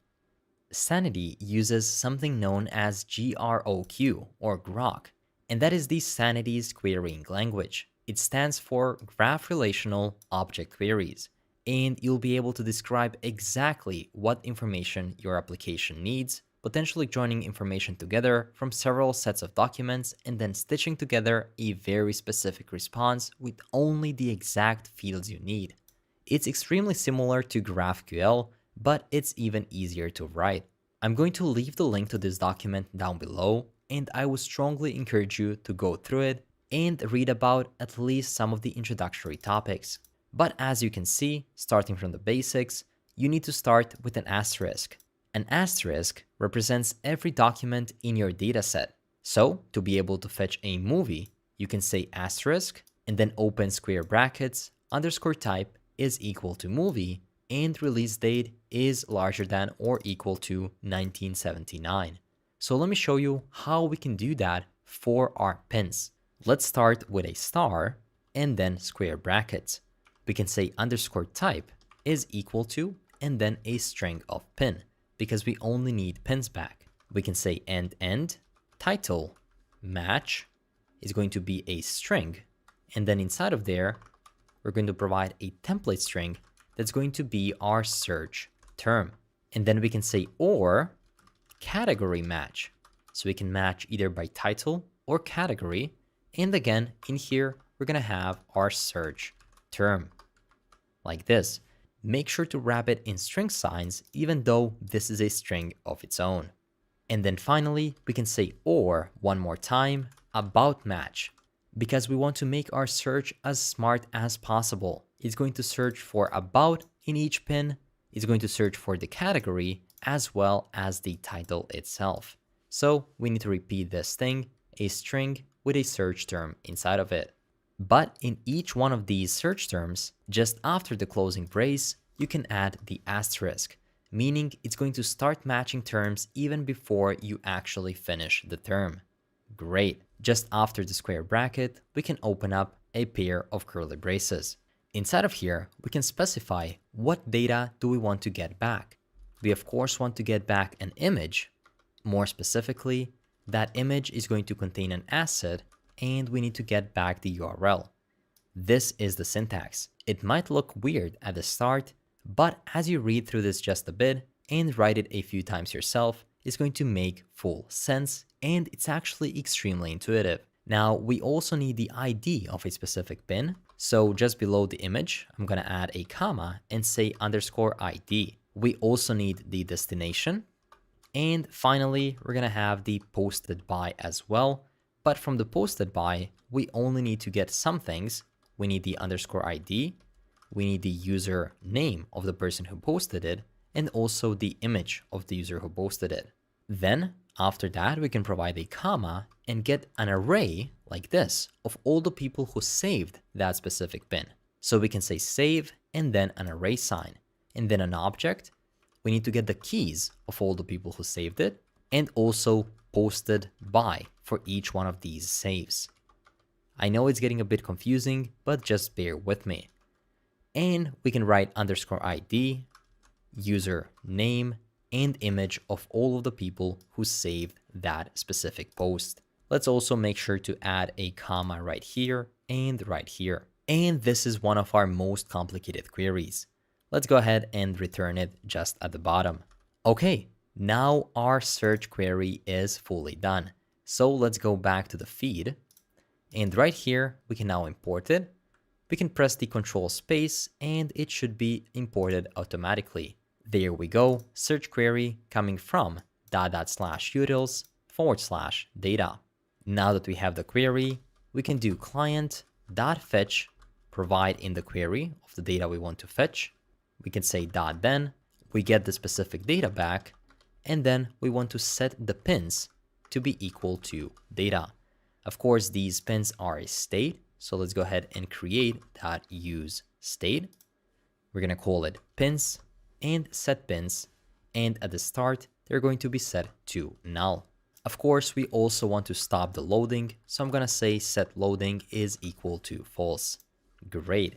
And this is going to do the logic of fetching all of the pins or posts for a specific category. Now, of course, we also have to make this work for all of the posts, not depending on a specific category. So we can create a new query in the data, and we can call it export const feed query to get all the posts from the feed. And that's going to be not a function because we don't need any specific parameters. It's just going to be the query itself. And remember what we said. We're going to start with an asterisk and then a pair of square brackets. _type is going to be the same. So it's going to be a pin like this. And we can put one straight line and then specify the order. So we can say order is going to be _created add, and is going to be descending. So the newest posts are going to show up on top.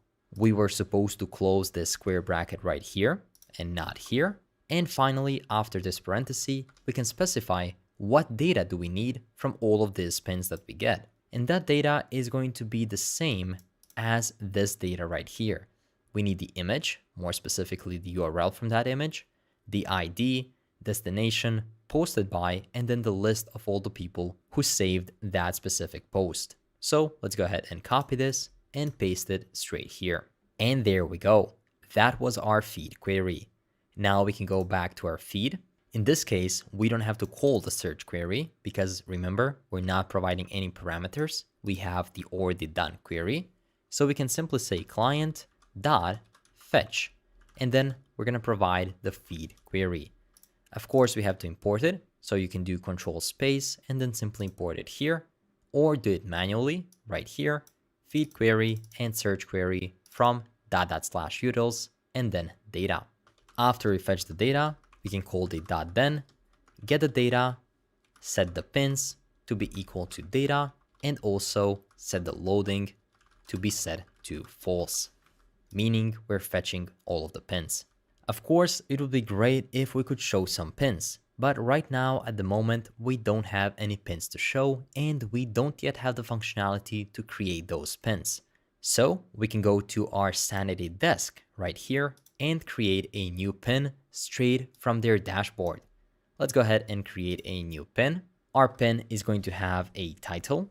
Let's specify the title, and the title is going to be something like JSM logo because the image I'm going to upload is going to be my own logo.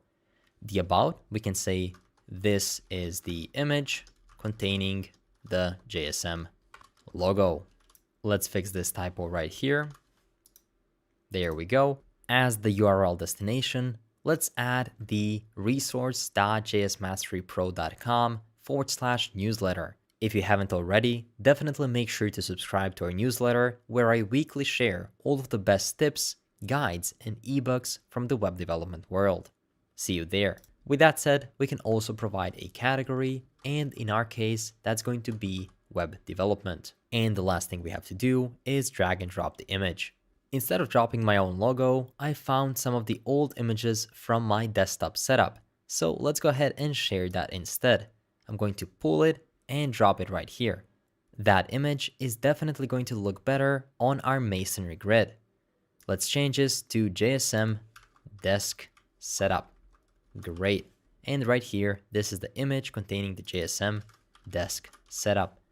And with that, we can create our first pin.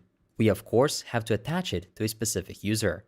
Usually, this is going to be done through our application straight away for us. But since we're creating the document from inside of the Sanity's desk, we have to write it ourselves. So I'm going to go to User, JavaScript Mastery, and if we go to More Settings and Inspect, we can see the _ID right here. So let's copy it, go back to the pin, and let's add our user ID. In here, we can also automatically choose the user that created that specific photo. Right now, we don't have to add any comments and no people saved the post yet. So let's go ahead and publish it. There we go. We've just published the post through Sanity's desk. But later on, we're going to implement the create a post straight from inside of our application. Right now, we needed to do it here just so we can quickly try and see if we've successfully created the logic for fetching the pins. Let's test it out. I'm gonna reload the page. And right now, we can see the feed, but unfortunately, I don't yet see the posts. And that's of course because we just wrote posts here. We haven't actually shown any pins. So to show the pins, what we can do is say if pins exist. In that case, we can simply render a masonry layout like this. And we're going to provide the pins straight to it. Great.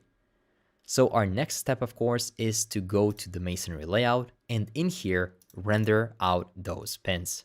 That's going to be simpler than you think because we're going to be using a React Masonry CSS package. Don't reinvent the wheel if something already exists. So let's go ahead and import masonry, and that's coming from React-masonry-css. We can also import one individual pin that we'll have to loop over. So let's import pin from /pin. And this is also a new component that we have to create. So let's do that immediately. We're going to create a new file called pin.jsx. And for now, simply render the word that says pin. There we go. So now back in our masonry layout, we have to create an object containing the options for our breakpoints. We can say const breakpoint object, and right here we can set the default number of columns. Let's say by default there are 4. On 3000 pixels of width we can show 6. Maybe if there are 2000 then we can show 5. On 1200 pixels we can show only 3. On 1000 we can show 2. And finally on 500, that's on mobile devices, we can show 1 per specific column. These are the numbers that I found to work the best. Of course, feel free to test this out after we create some more pins. And the only thing you have to do right now is simply call the masonry component we've just created. We need to give it some class names. Class name is going to be flex, as well as the animate-slide-fwd, as in forward. And we're going to provide the breakpoint object, which is going to be breakpoint obj right here. But in here, the actual property name is breakpoint calls, as in columns. Great. And now inside of there, we have to loop through our pins by saying pins (dot map), and then we get an individual pin. And for each pin, we want to show a self-closing pin component. To that component, we're going to simply pass the key, which is going to be equal to pin._id, and we're going to pass the pin itself. Of course, in here, once we're mapping over the pins, we're going to get an individual pin in parentheses. And let's also give it a class name equal to w-max. Of course, we don't yet have the pins here because we haven't imported them from props. So right here, we're passing them through props so we can instantly get them right here. So now if we save this, go back and reload the page, you can indeed see that there is one pin right here. And do you know why the image isn't there? That's because even though we are getting the whole data about that image and the text, we're currently only showing the word pin. That's it. Nothing more, nothing less. So in here, we actually need to render out that image. Our pin is going to contain a lot of stuff. Once you hover over the image, you'll be able to save it, download the image, go to the URL of that image, and so much more. But for now, just so we know that everything works perfectly, let's go ahead and simply render out the image of that specific pin. We can do that by simply rendering the image tag right here. That image tag is going to have a class name equal to rounded-lg and also width-full. Let's also give it an alt tag equal to user-post. And finally, we can give it a source equal to URL for image and then dot width 250 and then dot URL, and then we call that as a function. This is Sanity's way for efficiently fetching the images. This way, the image is going to be optimized for this specific width. But right now, we have two problems. The URL for, what is that? Well, if you remember correctly and press Ctrl space, and if this Visual Studio Code magic works for you, then you can immediately import it right here. This URL for is a small utility function we've created once we actually connected to Sanity's client. And then this image will be coming from a pin. And if you think about it, we are passing the pin through props right here, and then we can destructure a few things out of it. More specifically, we can destructure who posted that pin. So that's going to be posted by. We can also destructure the image itself, of course. We can destructure the _ID of the image and the URL destination. Now we have everything we need. Let's save the file. And there we go. This is the image of my setup right here. We've created the actual post through Sanity's desk, meaning we added it to the database through a specific form that every pin is going to have. And then we're connecting our React frontend to Sanity's backend, and we're actually fetching out all of the posts. Right now, there is of course just one, but later on, there's gonna be a lot of them. And think about it, you're not the only user who can create posts. Later on, you can share this application and create a real social media application out of it. Sanity is extremely cool and it allows us to build amazing things extremely quickly. Now, our next goal is going to be to complete this pin image. Once you hover over it, you'll be able to save it, delete it, go to the image URL, check the author of that image, and much more. So that is going to be our next step. To start implementing our pin component, let's first go ahead and import a few things, our dependencies. We're gonna need a useState hook from React, so we can easily just import it. That's going to be useState. Then we're gonna also need to import link as well as the useNavigate hook, and that is coming from React Router DOM. Then we're gonna also need to import something known as v4 as UUID v4. This is a unique resource identifier. This is going to provide us unique IDs for each one of our posts. And this is going to be coming from UUID. Then let's import a few icons. The first one is going to be import md download for offline. And this is coming from react-icons, and that's going to be /md. We can duplicate that line, and we're gonna import the AI to tone like this, delete. And this is coming from react icons /AI. And the last icon we're gonna import is going to be bs fill arrow up right circle fill. Quite a long name, and this is coming from react icons, and that's going to be /bs.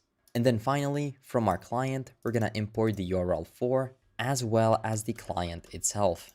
And now we have everything we need to code out our pin component.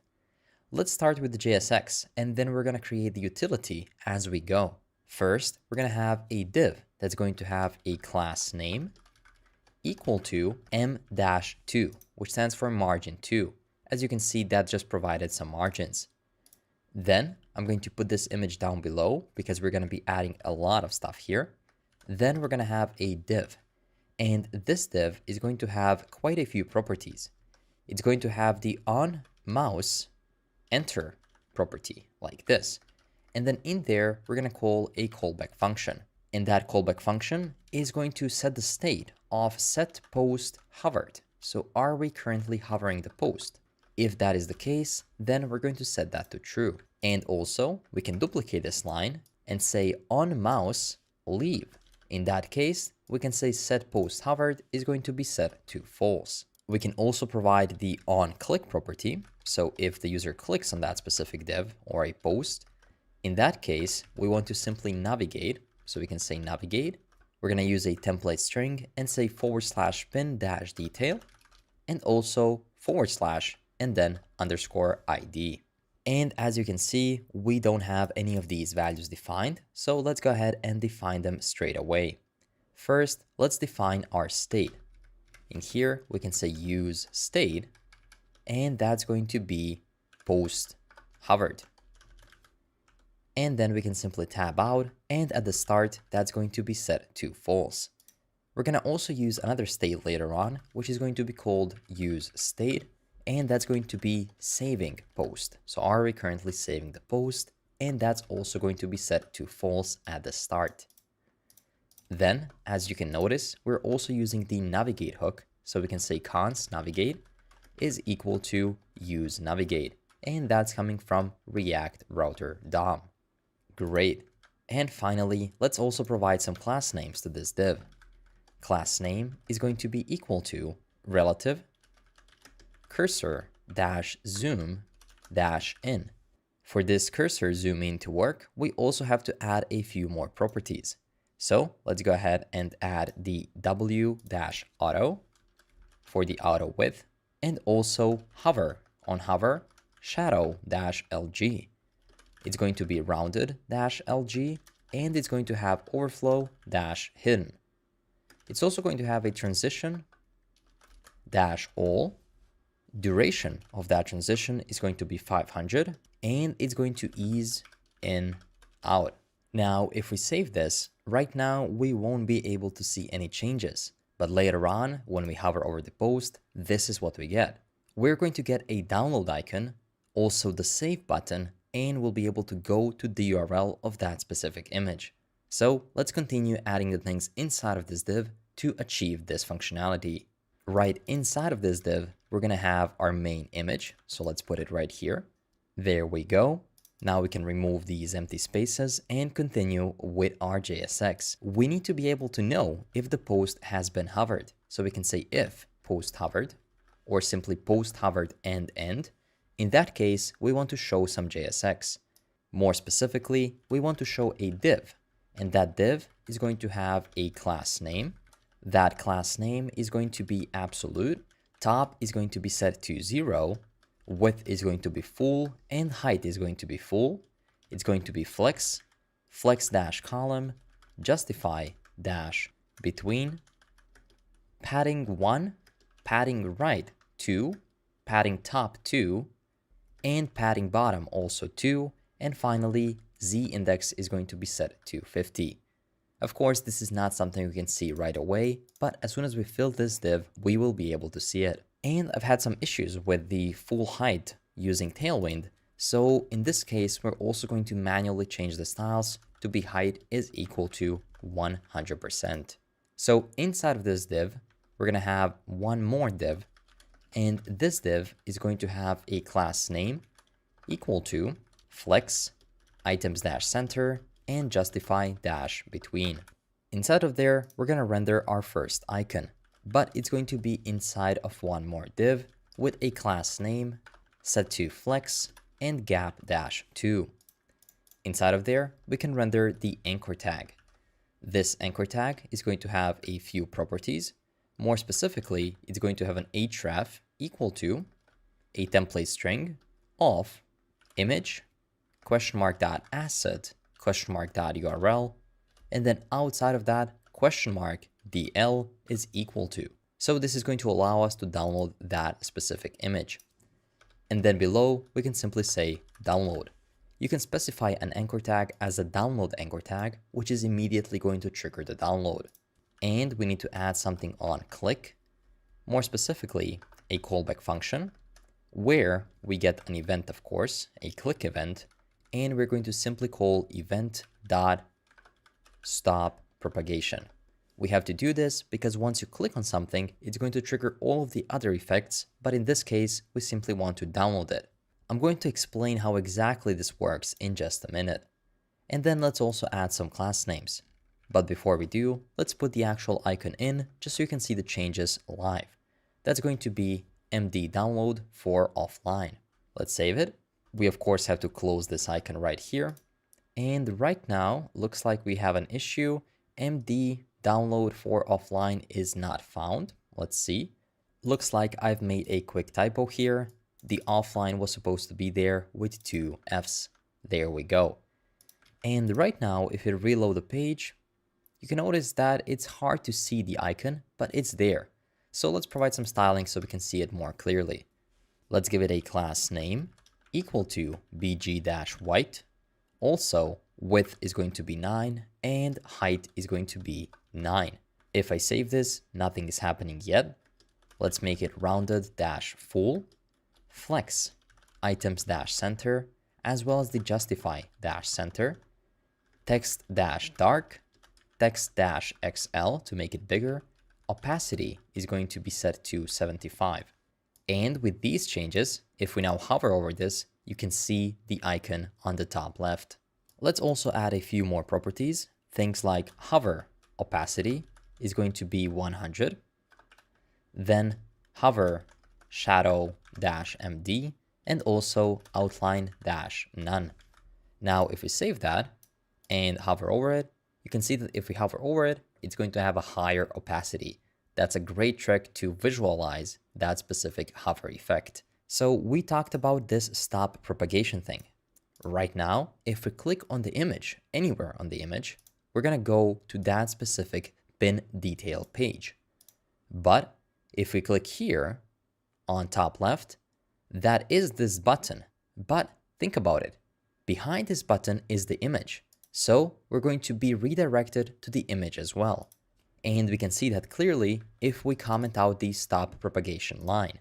Now, if you reload the page and click on this button, you can see that the image does get downloaded, but we can see we got redirected to pin detail, and that's not necessarily what the user wants. So if you simply put the stop propagation, that means that the click is going to happen and it's going to disappear. It's not going to propagate further through the image. Great. So if we now reload the page, go ahead and click the download button, it only downloads the image. And if we open it up, we can see the image in its full glory. Great. So now let's add all of the other necessary buttons, like save and also go to the URL. We also need to provide the author of each specific post. Great. Now below this div, let's check if the user has already saved that icon. In that case, we can do something like already saved, which is a variable we haven't yet created, question mark dot, and then we're gonna do length right here. And if the length is not equal to 0, that means that the user has already saved that specific post. So with the ternary operator, we can simply display some kind of button. So let's create a button. And for now, I'm simply going to say saved there. But if the user hasn't already saved the post, in that case, we need to show a different button right here. And that button is going to say just save, because the user hasn't already saved that specific post. Great. But the question is, how are we going to get access to this already saved variable? And the answer might be simpler than you think. First, we have to get access to our user variable, and we can get the user from local storage. And I'm sure we've done that so far, so let's just search for user. Or more specifically, let's search for local storage dot get item, and right here we are fetching our user. Great. So we could easily just take this line right here, go back to our pin and paste it here, and that would immediately give us access to our user. But as you can notice, in that case, we would be reusing this line 2 or potentially more times. And now this is the perfect opportunity to turn this into a utility function. So let's go ahead and go into our utils, and let's create a new function called fetch user.js. Inside of here, let's say export const fetch user is going to be equal to an arrow function that doesn't accept any parameters. We're going to paste the line we just copied, and the only thing we're going to do is say return user info. Great. So now we can go back to our home component, we can delete this long line, and we can simply say fetch user, and that's it. We call it like this. The only thing we have to do, of course, is import it. So we can press Control space and import fetch user from utils. And that's it. We made this so much simpler. Of course, now not only can we simplify that, but we can also go to our pin component and repeat the process. That's going to be fetch user like this. And then we simply have to import it straight from the utils. Let's see. There we go, fetch user. Great. So now we have access to the user info. In this case, let's simply call it user. Now that we have access to the user, we have to figure out if the user has already saved a specific post. We can do that by creating a new variable. Let's say const already saved, and that's going to be equal to pin question mark dot save question mark dot filter. In the filter, we get access to each specific post, or let's call it an item. And then we can check if the item dot posted by dot underscore ID is triple equal to user dot Google ID. In that case, that means that the user definitely already saved the post, because we looped over the saved posts, and as you can see, his Google ID is already there in the people who liked that post. As you can notice, I typed pin here, but the pin is already destructured at the top, so we can immediately just destructure the save variable from the pin and then just refer to it like this. Now let's optimize our already saved or save filter functionality. there's a few things that I want to teach you that are just a bit advanced, but I'm sure you're gonna find them useful. Let's think about how the filter function works. Let's say that the user's ID is 1. And let's also say that the array of people who like the post is going to be 2, 3, and 1, meaning our user has definitely liked the post. In that case, if we apply the filter, and if we're searching for item.postedBy is equal to user Google ID, in that case, this filter is going to return just the items that pass the test. So at the end, it's going to return an array with the number 1 inside of it. And if you look at the specific name of our variable, already saved, and if you look at the response, an array of 1, these things don't really go together. Because already saved, by its name, seems like a boolean, right? Has the user already saved the post? And the array of 1 is definitely not the answer to the yes or no question. So what we can do is we can wrap this into parentheses, and then at the end, we can get the dot length of that array. So now, if we try doing dot length of this, then we're going to get 1. Same thing if we look at the falsy case, where, for example, the user 4 is looking if he has already saved the post, he's not here, then the array is going to be empty and the dot length is going to be 0. So now we're closer to that true or false because we're getting numbers. And what can we do to get a true or false, a real boolean out of these values? Well, what would happen if we try calling negative on this one? Well, that would give us a false. And what would happen if we called negative one more time on this false? Well, that would give us true at the end. Same thing, if we call the negative on this 0, we would get true. And then if we call it one more time on that true, we would get false. And now if you take a look at this, 0 corresponds to false and 1 corresponds to true. And if you look at the original thing we're looking for, has the user already saved the post? The answer is true. Has the user already saved the post in the second case? The answer is false. So the only thing we have to do to implement this in our application is add a double exclamation mark here. This is going to turn our statement return into a Boolean value. If you found this helpful, I would strongly encourage you to like this video and comment that you like this part. I'm looking forward to creating more advanced tutorials such as this one. And soon enough, I'm releasing my full courses, which are going to be advanced. So if you're up for that, definitely make sure to subscribe to that mailing list so that you can be notified when they're out. With that said, we now optimized our already saved function. So if we go down here, we no longer have to look for this. We can simply look, hey, is it already saved? If it is already saved, in that case, we want to show saved. If it's not already saved, we want to show save. This makes so much more sense. Great. So now let's save this. Let's see our browser for a bit right here. And let's see what happens now if we reload this page. We get an error, which is completely normal. Let's see what this error is about. It's saying cannot read properties dot length of undefined, line 17. Okay, that's gonna be here. Let's see what's happening. So it's trying to get the dot length of undefined, and we have the save dot filter, but let's look what save is equal to. So at the start, we want to know what this save is going to be like. So let's go ahead and put that here, check it out, and it's actually null. So it's possible that not every post is going to have an array of likes because nobody liked the post yet. So I think if we add a question mark here, that should solve our error. And there we go. Even though we have null values, this is going to simply give us an undefined, and that's completely fine. The only important thing is that we don't get an error. Later on, once we actually like more posts, we will be able to see if the user has already saved or not. But as you can see right now, we can see the save button right here. We can barely see it, but let's go ahead and apply some more styles so that we can see it more clearly. To our first button, we're going to say type is equal to button.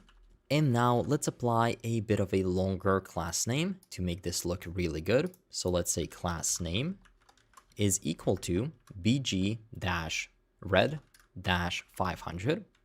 And it might be a good idea to first style the bottom one, because you can see here it says save. So that way we'll be able to see the changes live if we first style the bottom one. So I'm going to put the type equal to button. Class name is going to be bg-red-500. So now if I save that, you can see we have save. Let's also apply a few more classes, like opacity is going to be set to 70. On hover, we're going to increase that opacity to 100. Text is going to be white. Font is going to be bold. Padding X is going to be 5, and padding Y is going to be 1. Text is going to be base size. It's going to be rounded, 3XL. And it's going to have a hover, shadow dash medium. Also, we can set the outline to be set to none. There we go. So now if we save that, this is a good looking save button. Great. But now we can apply similar styles to our saved button. So first of all, let's go ahead and copy the entire class name, paste it right here, and let's see if something has to be changed. Nope, that's going to be it. They're going to have the same classes because they're serving the same purpose. So now under saved, we also want to know how many people have actually saved that post. So we can say save (length). Great. So let's save it. And right now we haven't yet saved the post, so we won't be able to see that. But on the bottom button, let's go ahead and implement an onClick. OnClick right here. We want to call a callback function with an event right here. First, we want to call the stop propagation like we did before, and we want to call a save bin function and provide the underscore ID of the post. Of course, this save bin function doesn't yet exist, so let's go ahead and create it straight away. We can do that right here below our already saved by saying const save bin is going to be equal to an arrow function that's going to accept the underscore ID. And we can check if not already saved. And again, the reason why we can simply do not already saved like this, which makes a lot of sense, is because we did this thing. If we had the already saved without these, in that case, we would simply have to say if already saved (length is == 0, which is not ideal. This makes more sense. So if not already saved, in that case, we want to trigger this currently saving post. So we can say set saving post is going to be equal to true. And then we have to actually update the document in the Sanity database. And we can do that by using the Sanity client and then call a few commands. The command we need to call is going to be .patch, where we're going to pass a specific ID. And here in params, we can simply call this ID and not underscore ID. So we want to patch this specific ID. Then we want to set if missing save array. So in here, we can initialize the save array to be an empty array. And then we want to .insert after, and then save -1, meaning at the end. And then the thing we want to insert is going to be one specific object.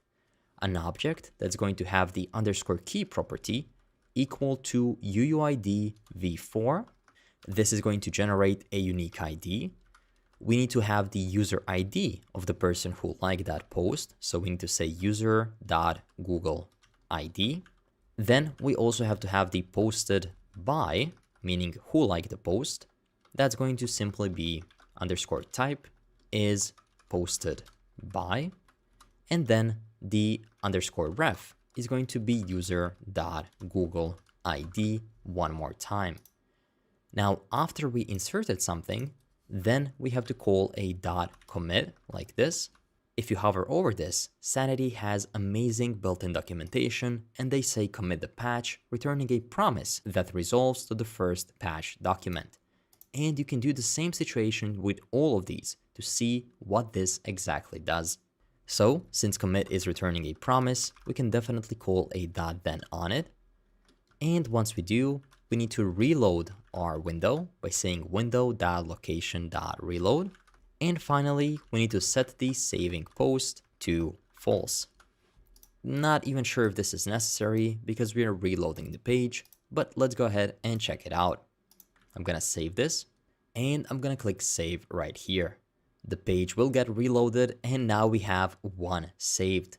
Great, the saving functionality works. This is amazing. And you can see there were a few commands we had to call, but once you get used to it, it is extremely easy, almost like using English language.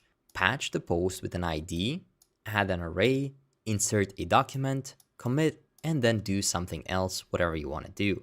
So with this, we have our already saved and save button working.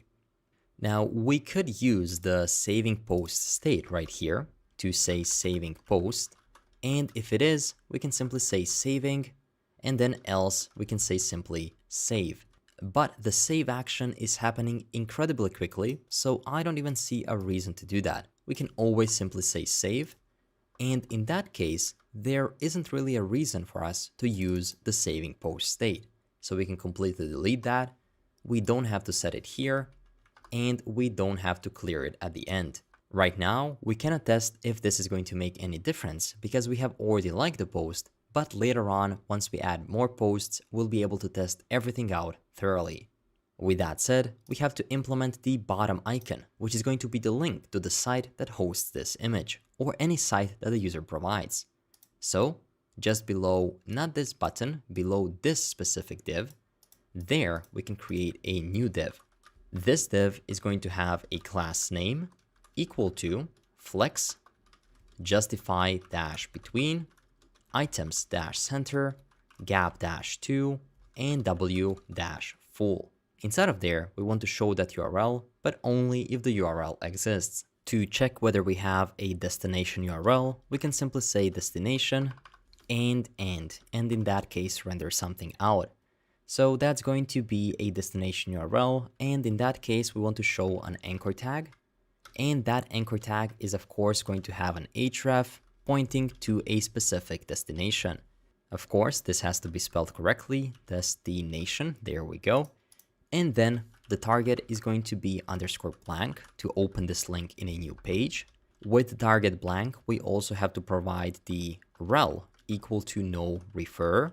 And also let's give it a class name, which is going to be set to bg-white, flex, items-center, gap-2, text-black, font-bold, padding-2, and then we can change the padding left to be 4 and padding right to be 4 as well.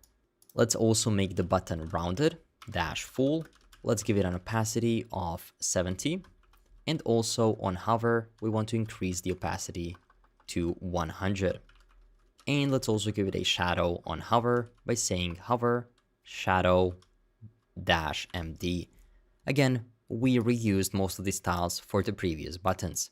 In here, we want to show the icon, more specifically the BS fill arrow up right circle fill. Whoever came with that long name has a problem definitely, but that's fine. And finally, let's show the entire destination right here. Let's save it and see how does it look like. There we go. This is a long URL, but maybe we can slice the starting part. So let's try with .slice and also slice it from 8 to something like 17. Now, if I save this, you'll notice that we only get the resource, which should be the starting part, but let's try to just start from 8 and then move forward. There we go. This cut out the HTTPS part, but it's still a bit too long. So let's say if destination dot length is larger than something like 20 characters, in that case, we can do destination dot slice and let's do 8 to 20. Else, we can simply show destination dot slice, and that's going to be just from 8 to the end. So now let's save it. As you can see, this one is longer than 20 characters, so we just cut it to 20. And if one already has 20, then that's going to be fine. And finally, we have to implement the last part, which is going to show the user who created the post. So just after this destination, still inside of this div, we can go ahead and open a new dynamic block and check if posted by question mark dot underscore ID is triple equal to user dot Google ID. In that case, we can show a delete button. So right here, we can create a new button. That button is going to be of a type is equal to button, of course, and we're going to have an on click. An on click is going to be similar to the previous button. So let's go ahead and copy it, paste it straight here. And I also think the class name is going to be pretty similar. So let's go ahead and copy that as well right here. I'm going to paste it straight here. But instead of save bin, we're going to have delete bin right here. So this is also a function that has to be implemented, and we can implement it straight away. We can do it just below the save bin. So we can say const delete bin. It's going to accept an ID. And inside of there, we can simply say client in the next row dot delete ID, of course, with a dot at the start. And then finally, dot then, what can we do? We can window dot location dot reload to actually remove that post from the view. Great. Now we can remove that image. Of course, you can see the button right here. So let's scroll down to that delete button. Don't yet click it because we still want to see this post. We don't have any other ones. And let's just see if we want to change the styles a bit. I think in this case, BG-white would work just a bit better. Let's also provide a padding of 2. Opacity is fine. Text is not going to be white because we have the white background. We don't need to have this, but the text is going to be dark. And I think everything else is fine. But of course, inside of there, we have to render out the icon. So I'm going to say AI two-tone delete. And there we go. Now we have our delete icon. Of course, I'm not going to click it yet. We're going to test the delete functionality when we add more posts. And also then you'll see the beauty of that masonry grid we created.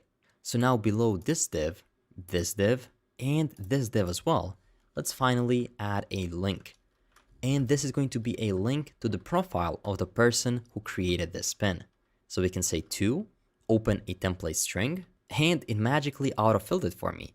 So that's going to be user-profile / and then user !ID.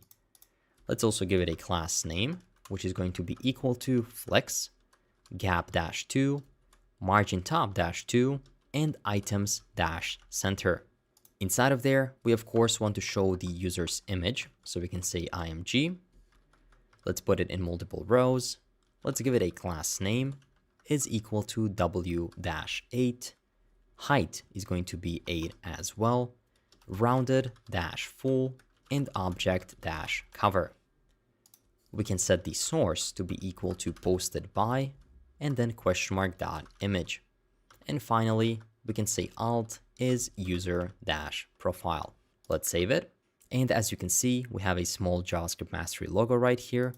And below the image, let's add a paragraph with a class name, font-semi-bold, and also capitalize.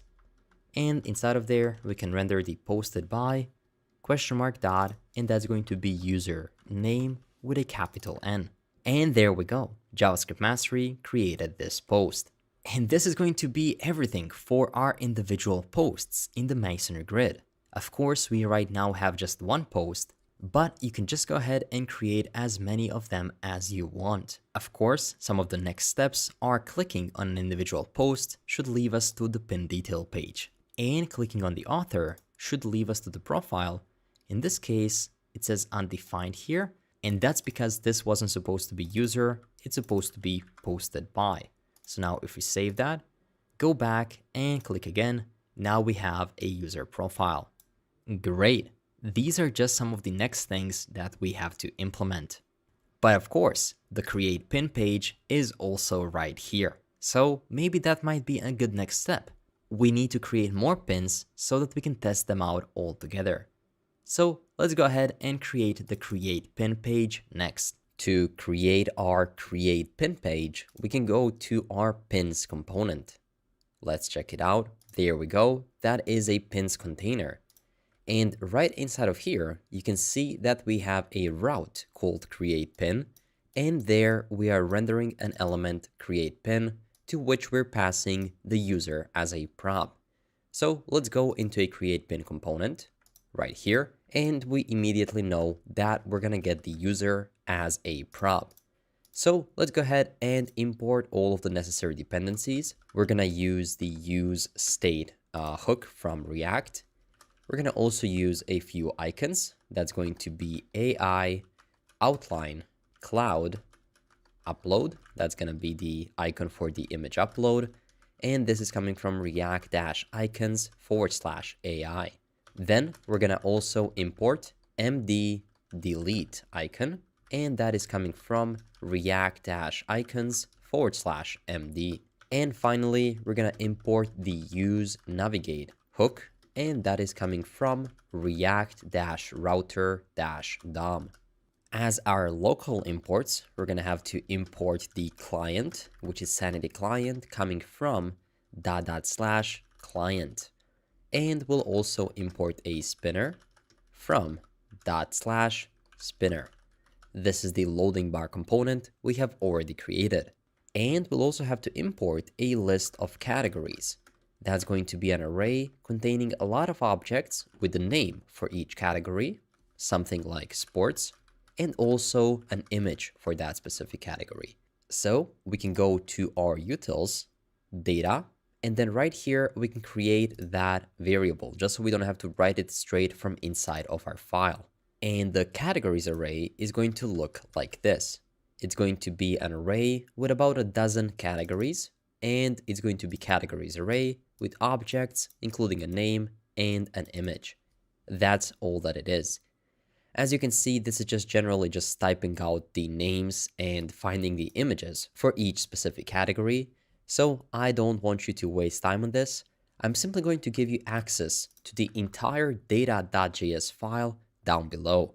So you'll be able to copy this entire file containing all of the sanity queries we've written so far, a few additional queries we haven't written yet, and also the list of all the categories. So just go down into the description and find data.js GitHub gist. It's going to be below this video. As soon as you do that, we'll be able to go back to our create pin, and we can simply say import. That's going to be categories, and they're gonna come from /utils/data. Great. Now we have all of the dependencies we need. Our create pin page is the page where we're gonna handle the most logic, meaning we're gonna deal with state. So we're gonna have a lot of different state fields.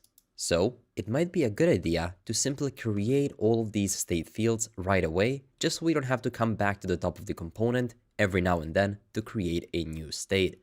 So again, the quickest way to create a state is to simply start typing use state, click this thing right here, and then without clicking anything, name that state.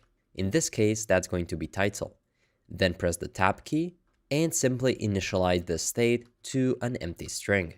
And there we go. The title, set title, and the initial state have been created for us. Now we're going to repeat this process a few more times.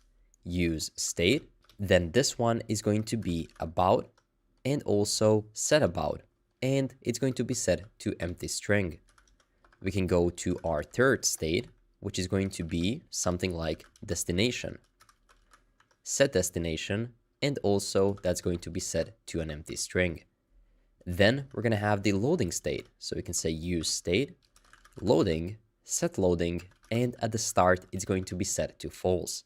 Then we can have all of the fields. So we can say state is fields, set fields, and also at the start, that's going to be set to null.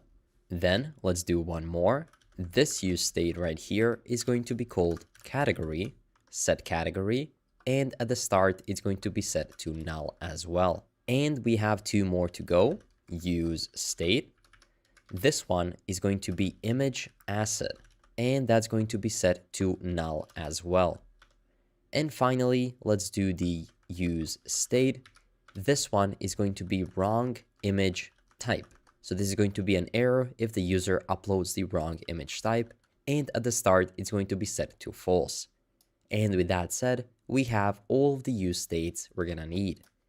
Let's also immediately set up the navigate hook So we can say const navigate is equal to use navigate, and we call it as a hook. Great. Now we can start writing our JSX. Our div is going to have a class name equal to flex, flex-call, justify-center, items-center, margin top-5, and on large devices, height is going to be set to 4 out of 5. Now let's save that, and I'm gonna move to the create a pin page. There we go. You can see now it's centered. Now we're gonna have an error state, and that's gonna be checking if all the fields have been entered. So right here, we can use a dynamic block and say if fields. In that case, we want to render an error message, which is going to be a paragraph with a class name equal to text-red-500, mb-5, text-xl, transition-all, duration 150, and ease-in. And we can simply say, please fill in all the fields. Great. Right now, we cannot see this, but if we switch this from null or maybe from false to be equal to true, in that case, you can see this error message that we're going to have later on. Now we can switch this to false. Then below that, we can have another div, and this div is going to have a class name equal to flex. On large devices, it's going to be flex-row. Usually, it's going to be flex-column. It's going to be justify-center and items-center, as well as the background-white. And on large devices, we're going to have a padding of 5, and usually we're going to have a padding of 3. On large devices, we're going to have a width equal to 4 out of 5, and usually we're going to have the full width. Of course, we cannot see the changes yet because this div is actually empty. Now, inside of that div, we're going to have one more div, and this div is going to have a class name, bg-secondary color, like this, and it's going to have padding-3, flex, flex-0.7, and also w-full. There we go. We can barely see a rectangle here. This is going to be our create a post div. And then inside of there, we're going to have one more div. This div is going to have a class name equal to flex, justify-center, items-center, flex-column, border-2, border-dotted, border-gray-300. Let's also do padding-3. The width is going to be set to full, and height is going to be set to 420. And you can see now we got this nice rectangle, and it has a dotted border. Now inside of there, if we are currently loading, in that case, we want to show a spinner component, like this. Of course, the loading is set to false, so right now we are not loading, but if we set this to true, you can see that we have this nice loading at the center right now. But for now, let's switch this to false. And just below that loading, we also want to have an error message for the wrong image type. So if we have a wrong image type, in that case, we want to show a paragraph like this. Let's fix this. And then in that paragraph, we simply want to say something like wrong image type. Again, this is false right now, so we won't be able to see it. And finally, if there is no image asset currently entered, in that case, we want to show a field to actually input that image. So let's go ahead and create a label. Inside of that label, we're going to have a div. This div is going to have a class name equal to flex, flex-column, items-center, justify-center, and height-full. Just to get rid of this error, we also have to provide the other case in this ternary. So let's say or. In that case, we're going to render something else. So right now, let's just leave this here. Inside of this div right here, we're going to have, you can guess it, I guess, one more div. That div is going to have a class name equal to flex, flex-call, justify-center, and items-center. Inside of this div, we're going to have a paragraph This paragraph is going to have a class name, font-bold, text-2XL. And inside of there, we can simply show an icon, AI, outline, cloud, upload, and it's going to be a self-closing tag. And there we go. Take a look. This now looks like an image upload. And just below that, we can create one more paragraph, which is going to have a class name equal to text-lg, and we can simply say click to upload. There we go. This looks like a real image upload now. Now below this div, we're going to create one more paragraph right here. We can give it a class name equal to margin top -32 and text -gray -400. And we can say something like recommendation, use high quality JPEG, SVG, PNG, GIF, or TIFF, less than 20 megabytes. There we go. Let's save it. And now we have that recommendation as well. Let's go ahead and remove some of these formats like this. And also let's remove the recommendation just so everything fits nicely in one row. There we go. This looks so much better now. Now below this div, still inside of the label, we have to put the image input. So the type is going to be set to file. The name is going to be set to upload-image. The onChange is going to be set to upload image, which is a function that we are yet to create.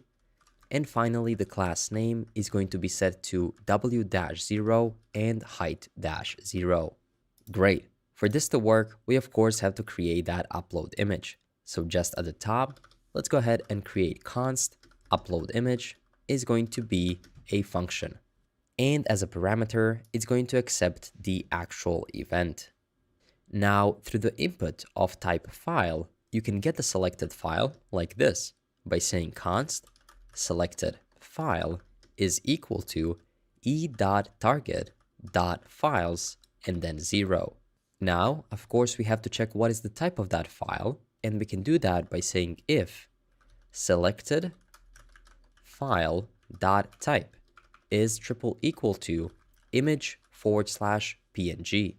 We can also say or selected file.type is equal to something like image/svg. Now you can see that this is getting quite long, so let's go ahead and immediately destructure the type from the selected file, like this. So now we can simply say if type is equal to that specific thing. There we go. Now let's add a few other types. So we can say or type is equal to image/JPEG. One more, if type is equal to image/GIF or GIF, however you want to pronounce it. Then if type is equal to image/TIFF. Great. So now we are covering all of our image formats. If we go into this if, then we want to set the wrong image type to be equal to false. And then in other case, else, we want to set the wrong image type to be equal to true. Of course, if we're here, we also want to start the loading. So we can say set loading is equal to true. Looks like in here we had a double equal to. That was supposed to be a triple equal to. Great. So now, if we do have a correct image type, then we want to go into the Sanity client, more specifically, client.assets. And then we can call a .upload method. We want to upload, as you can see, first parameter is the type of the asset, then the body, and then the options. So we can say upload image, then we need to enter a body, which is going to be a selected file.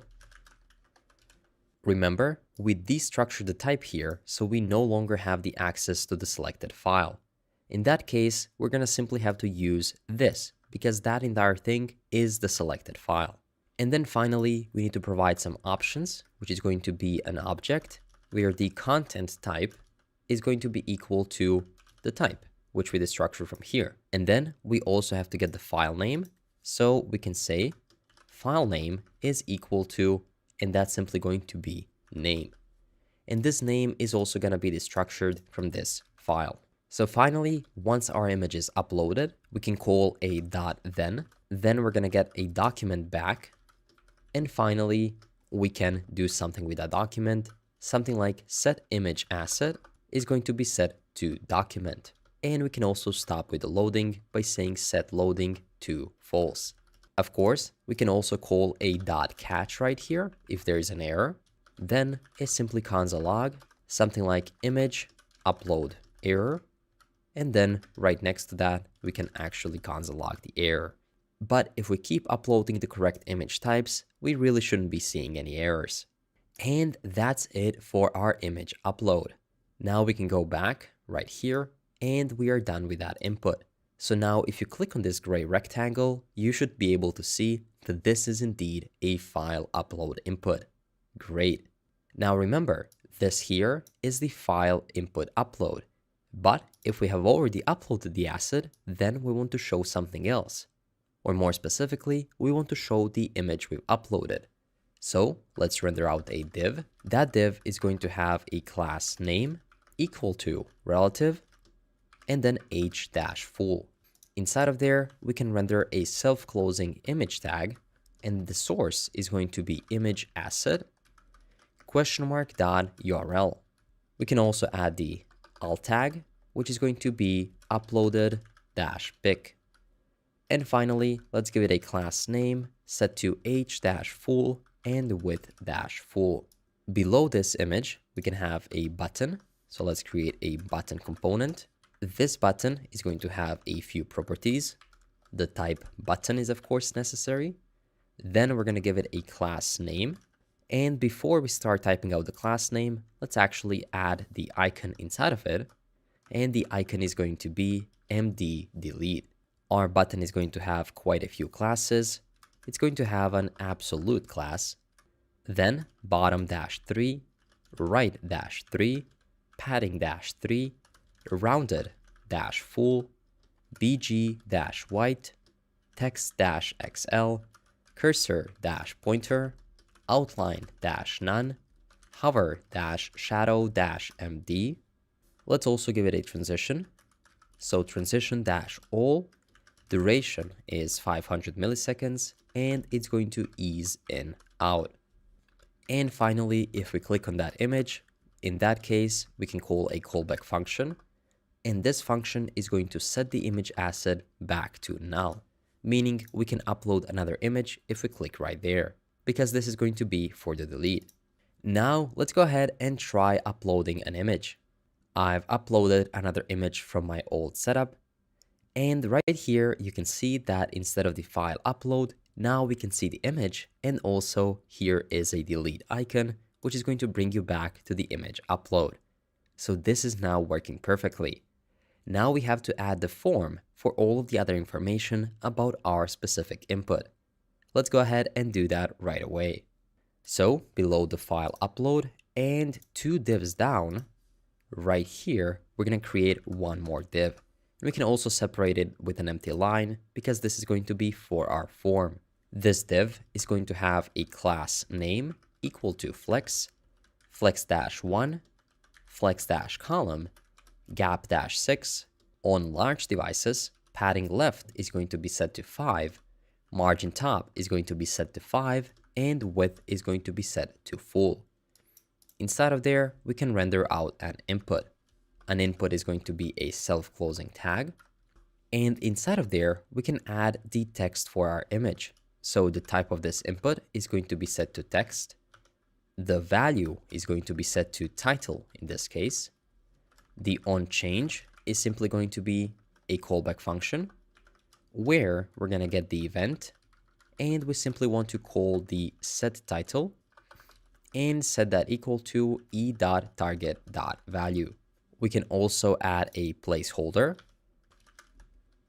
which is going to be add your title. And we can also add a class name, which is going to be outline-none. We can also add text to XL. On small devices, we can do text-3XL, font-bold, border-B-2, border-gray-200, and padding bg-2. Now let's save this. And as you can see, we have add your title here. That is our input. Now, if we have access to our user object, so we can say user and end, in that case, we want to show the user's image. So we can create a div that's going to have a class name equal to flex, gap-2, margin y-2, items-center, bg-white, and rounded-lg. Inside of there, we can create an image, and that image is going to have the source equal to user.image. We can also give it a class name, which is going to be equal to w-10, h-10, and rounded-full. We can also give it an alternative tag, which is going to be set to user-profile. And finally, below the image, we can render a paragraph simply with a class name, font-bold, and we can simply say user.username. Let's save that. And as you can see, now we can see who is creating this specific post. Now let's go ahead and copy this input entirely and paste it below our user. This time, the type is going to be text, but the value is going to be about. On change is going to say set about. Placeholder is going to be what is your pin about. And the class name is going to be outline none. Text is going to be base. On small devices, text is going to be large. We don't have to make it bold. Border can remain at border B2 and border gray 200 and padding -2. Let's save that. There we go. What is your pin about? Let's duplicate this one more time. Now it's going to be a destination. On here, set destination, of course. Placeholder is going to be add a destination link like this, and the class names can stay the same. Great. Finally, we'll have to choose the pins category. So just below this input, let's create a div, and this div is going to have a class name equal to flex and flex-column. Inside of here, we're going to have just an empty div containing the paragraph. That paragraph is going to say choose pin category, and we can give it a class name that's going to be equal to margin bottom -2, font semi-bold, text -lg, on small devices, text -xl. There we go. Choose pin category. Now, just below that p tag, we're going to have a select element. So right here, let's add our select. That select is going to have an on change. So right here, let's say on change. On change, we're going to get an event, and we can simply say set category is equal to e.target.value. Our select is also going to have a class name, and the class name is going to be outline-none, w-4/5, text-base, border-b-2, border-gray-200, padding-2, rounded-md, and cursor-pointer. But what would a select input be without any options? So let's go ahead and add our first option. That option is going to have the value equal to other. Let's add a class name that's going to say bg-white. And that option is simply going to say select category. There we go. So we have our default option. Now we can map over all of our categories right here. So we can say categories dot map. We get one specific category, and then we want to show an option for each category. So let's go ahead and do that right away. We're going to show an option. That option is going to have a class name equal to text-base, border-0, outline-none, capitalize, also bg-white, and text-black. And the value is going to be category.name. Category.name is also what we can show inside of our option. So now if we save that, you can see that if you click on this select, we have access to all of our categories. Great. And finally, if we space this out correctly, the last thing we have to do is the Save Pin button. So that's going to go below the div that's below the select right here. We can create one final div, and this div is going to have a class name equal to flex justify dash end items dash end and margin top dash 5. Inside of there, we can have our button. This button is going to be of a type is equal to button. On click, we can call a function called save pin, which we are yet to create. We can give it a class name equal to bg-red-500, text-white, font-bold, padding-2, rounded-full, and W28, and finally outline-none. Inside of the button, we can simply say save pin. Great. And now the last thing we have to do is implement the save pin function. So let's scroll up, and right here below